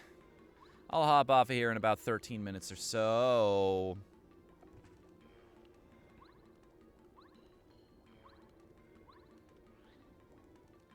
Just so I can take a short break myself in between different shows, which, now that we've established that's going to be a thing, I feel confident actually talking about it here. So, Coops and I are going to be playing a little bit of Fall Guys on his channel after this is over. I will, actually... Hold up. I think I know the proper way to handle this. Instead of taking a break and, like, letting you guys... Instead of making it a whole thing where you have to come back and re-answer another call of action, why don't we just wait until... No, because I gotta be in the call for that one. I was gonna suggest raiding him, but... It doesn't quite line up well, does it? Oh well, it was a thought. Flower Fields. Spin jump to the left of Petunia, huh? The magical bean. Now I need to remember the exact order of operations in Flower Fields. I believe it's red, yellow, blue was the color of the guards, and then the bubble plant. We're going to just ignore all of them now, though. I don't even need to pay attention to the bubble plants requirement because I have Lackluster. It's kind of a shame. They probably introduced him last because they thought his ability would be way too powerful for traversal, when in reality it's just, it feels no better than anyone else's key. Like, you can't do anything on water without sushi. Even if you have Lackluster. That's the last area. Petunia's off this way, I think. Get out. Get out. Mario's going on a rampage. No one in the Mushroom Kingdom is safe anymore. That guy's still back there. I haven't fought him. Yep, got that one. Along the southwest path, spin jump in front of the tree that holds yellow berries to get another one. Alright.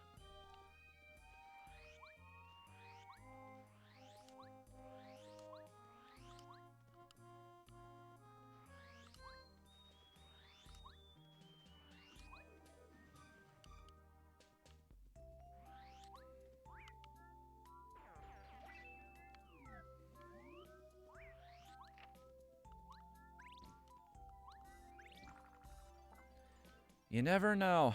Some of these might just surprise me. Next to the tree you get blueberries from. Walk in the flowers to the right. Blueberries, huh? Out of my way! Stop driving on the wrong side of the road, you dumb pelicans.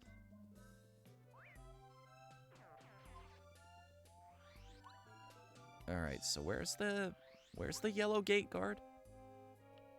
No, that's the bubble flowers, so it's probably to the southeast? Yep, there we go. Familiar enough with... How many times did we go down this path? How many times?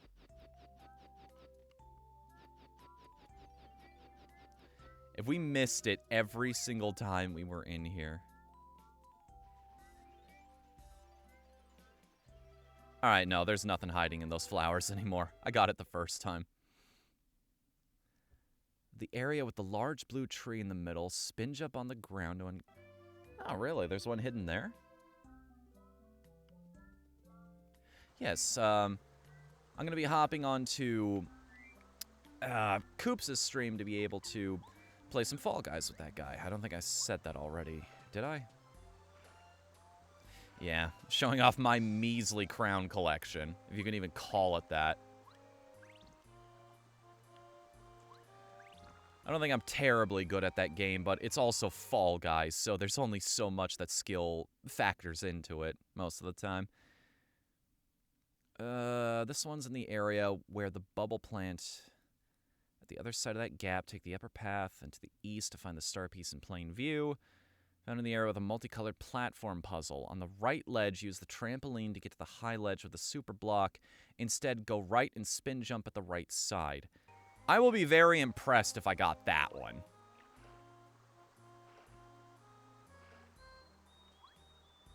I know I got the other one with the bubble plant. And just to confer some confidence in everybody watching this.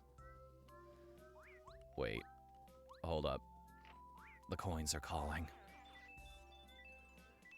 Mario's bloodlust has not yet been sated.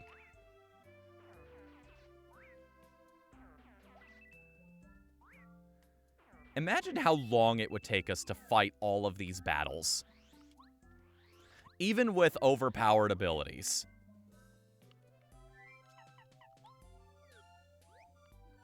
Imagine how many resources we'd have to spend, how much FP, how many maple syrups that we'd have to consume in order to fuel that economy. This is so much better.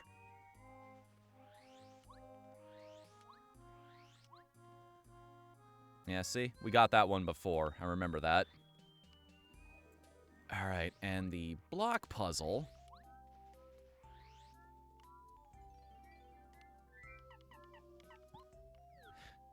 Spike, buddy, you don't get a whole lot of chance to play with us. How about you give it a shot, man?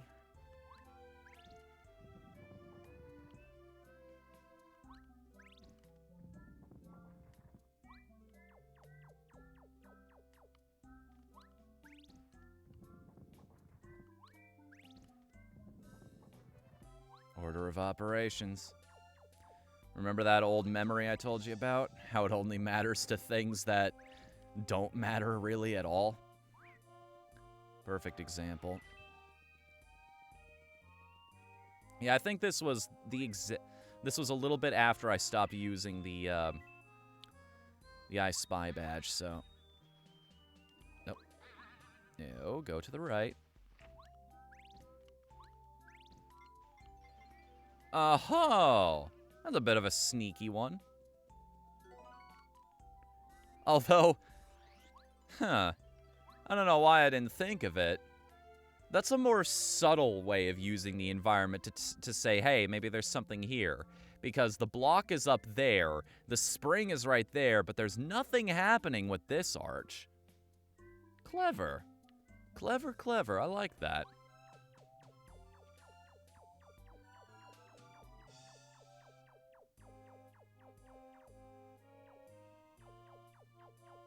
Also, riding on Spike just feels faster. Hold up. We're here, so we have to have a chat. How you doing, Lackluster? Are you becoming a better Lakitu by helping people? Damn it, I told you not to call me Lackluster. Ah, you never listen to me. But that's why you're so cute.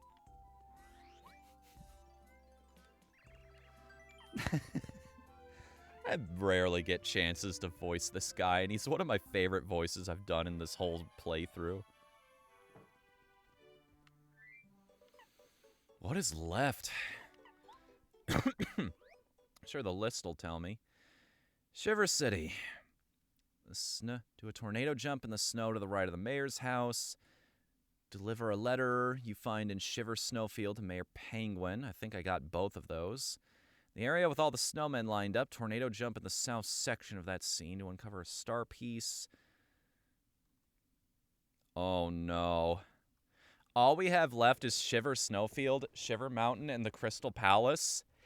Guess where star pieces 79 through 93 are held up? They're the Koopa favors. I forgot that he gave you star pieces. Ooh, boy. So that'll be a problem for the FNU that exists on next Friday. Which, I've been told the problem with that mentality before. The main problem is that future you and current you are the exact same person. The way to approach problems like that is not thinking in the immediate term. It's thinking, do I still want to be this kind of person a year from now, or 2 years from now? Do I want to be the kind of person who's making these kinds of concessions for the sake of immediate convenience versus long-term gain? More often than not, the answer is no. And that's kind of motivating when you think about it.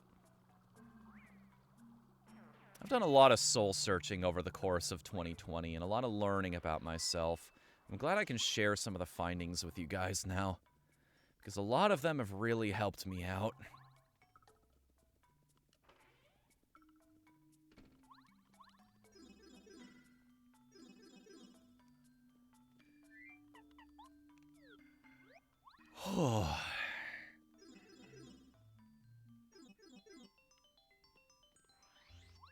I know we delivered that letter, so...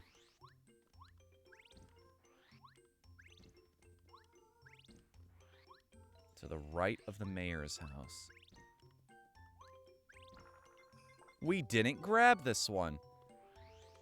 Surprise of surprises.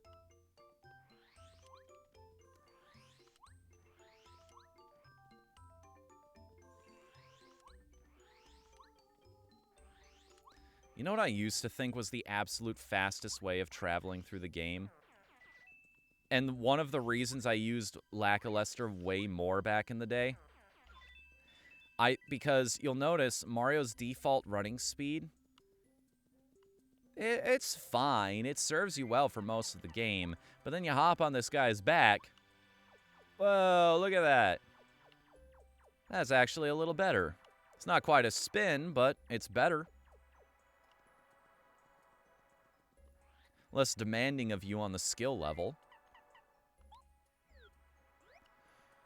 Alright, and south of these guys.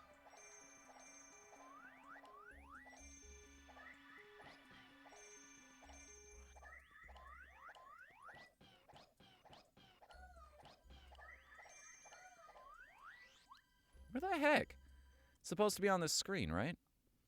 With all the snowmen lined up, tornado jump in the south section of that scene to uncover a star piece. Tornado jump?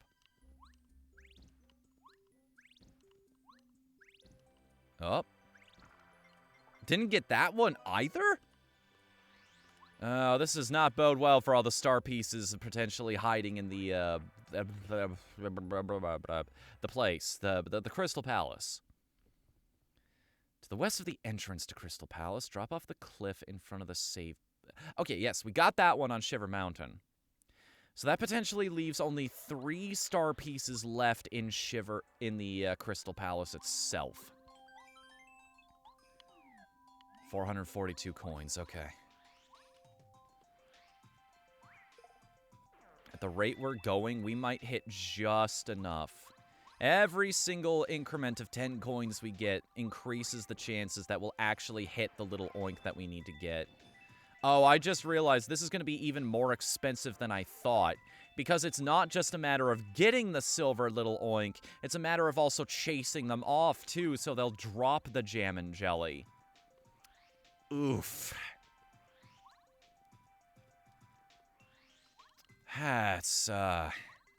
This is gonna be a process, isn't it?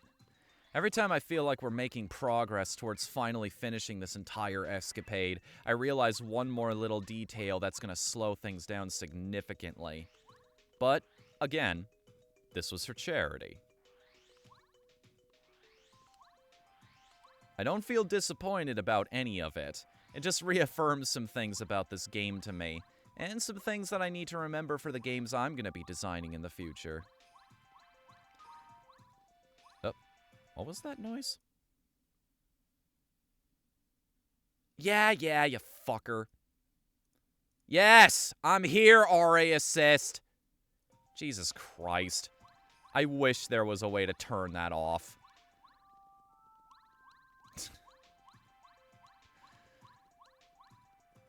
I know I haven't gotten one in a while. I'm kind of at the end game of an RPG. You'll have to forgive me for it taking some time. That guy have a Twitter? Can I make a passive-aggressive joke to him? Nah, I wouldn't do that. That guy probably gets enough flack. When you get to the flip side of the mirror... Yeah, I got that one. I know for sure I got that one. It's the one in the cave on the other side of the mirror if you leave the mansion. In the room with the small rhino statue you must push. Tornado jump the floor on the left side of the room. Tornado jump the floor in the left side of the room. In the room with a small rhino statue. Where is that again?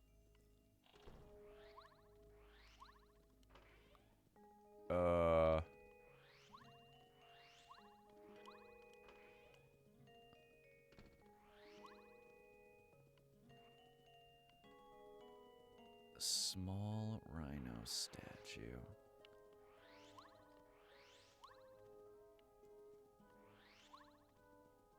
Oh, right. There's only one solution to this problem. It's more explosions.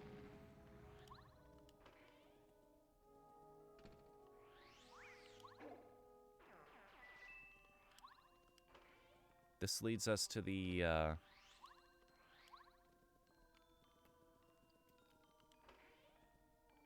Wait, this is endgame, right? If I... Oh, no.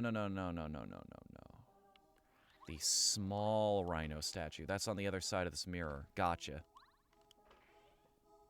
Also, I read something I really shouldn't have here. And if this is true, and we haven't taken advantage of it yet, it's gonna save me a hell of a lot of trouble in the future.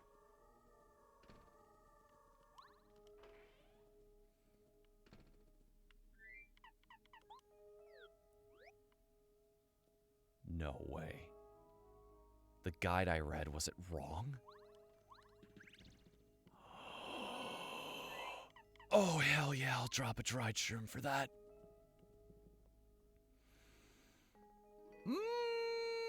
Buddy! Oh, the guide I read was wrong! Whoo! I think GameFAQs just saved me a heck of a lot of trouble. Okay, so I thought I was going to have to grab 2 of these out of little oinks, but no. Now it's down to just the 1. Because we'll find another one in Bowser's Castle, so this one we can use for the Jammin' Super, and then the one we get in Bowser's Castle, fittingly enough, will be used for the Jammin' Ultra. Then well, it could be used for that. Depending on the order of operations we do things in, it could also be that one ends up getting used for the Jelly Pop, which is a jam and jelly plus cake mix. I think that's it on the star pieces, too. The room with the larger rhino statue. Tornado jumped the floor on the left side of that room. Under the hidden block containing maple syrup. Huh. Guess not everything is mirrored perfectly after all. Slight changes here and there, and oh my god, am I glad for the one. Holy crap. If you guys know of any other jam and jellies that are hidden in this game, like, all I need is the one, and we won't even have to screw around with the Little Oink Farm. That's it. That's it. We're done. Finito. Unless I missed a letter somewhere. That is every single star piece that can be collected in the overworld. The only thing that's left is the Koopa Koot favors. Let's freaking go.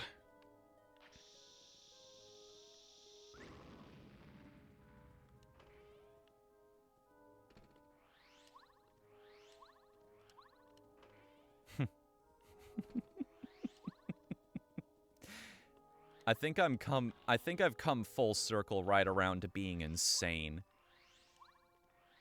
I think I'm legitimately losing my mind trying to do all of this endgame stuff. You know why? You know why I think I'm going legitimately bonkers? I just had a thought pass through my head of, I wonder if I could do this even more efficiently next time. Now that I know that all of that stuff is there, if I ever played this game again, I wouldn't have to go futzing about with the rest of the world. Oh, I buffered this. I forgot that you could buffer a spin out of an enemy encounter. You could do it when you're going through a door, too, or entering a cutscene. It's kind of funny, actually.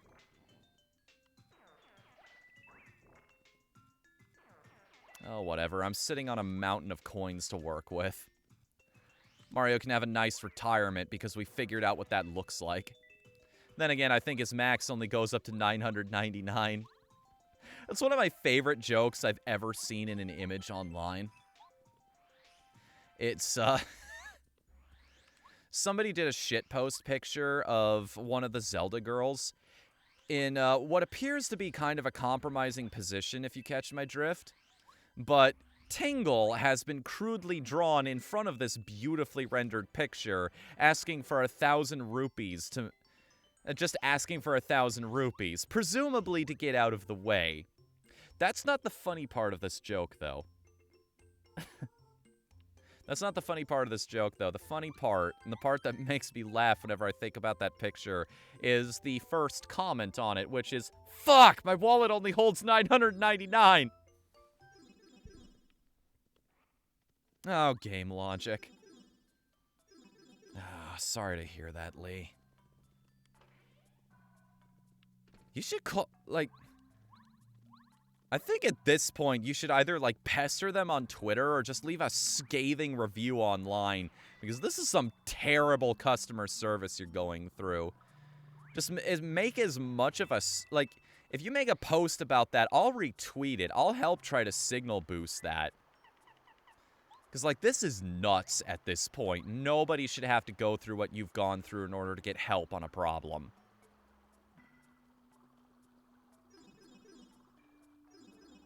They don't have... Dang. Well, shoot. Where am I going? I need to go say hi to Koopa Koot. Or rather, we need to stroll into Koopa Village. No, I need to clean out my inventory first, because I know this guy's going to need a couple things. And you know what the beautiful thing about going offline at this particular point is? Once I've cleaned out my inventory of everything that I don't immediately need, I can go hunt down all of the items he's going to ask for and save us trouble the next time we go live with this game. That sounds like a thing. In fact, I think I'm going to make a note about that on the list.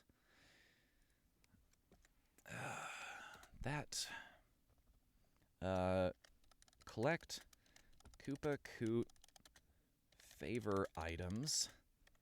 Not items, items. Ahead of time.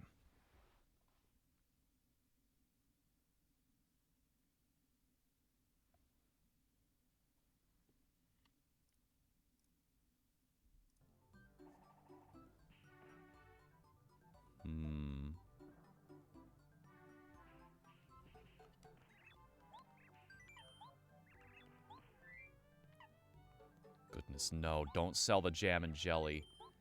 For the love of all that is holy on this earth.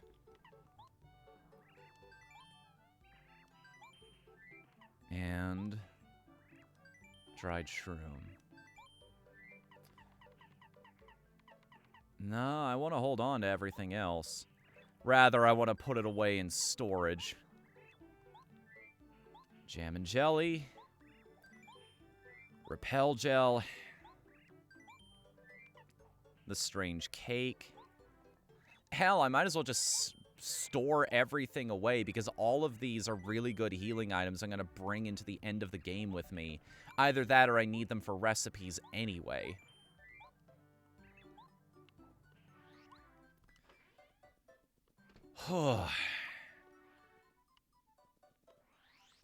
We're almost there. We're almost there.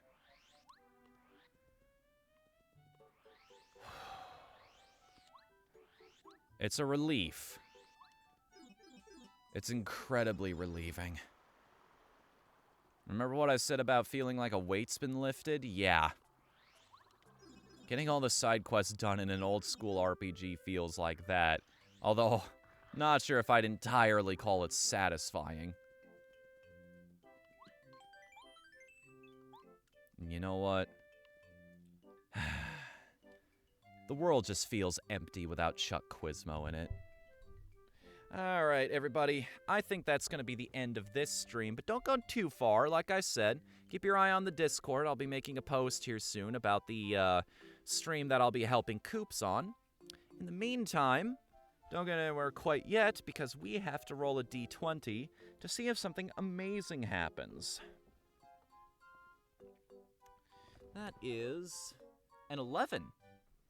Good round number, above average. It'll help you out on most rolls if you're playing a tabletop game, but it doesn't do anything for us. All right, everybody, thank you all for coming out tonight. It's been a blast as usual. Let's find... I've been told that I should do a raid every single night, but tonight, it doesn't feel right. Tonight, I think I have an excuse not to go raid somebody. Because we're just going to start up another show here soon in a little bit anyway. So, until then, I am What the Fnu. Thank you all for coming around tonight.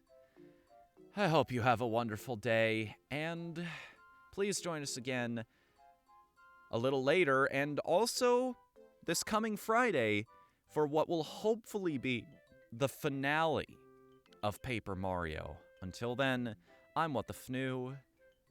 Later, everybody.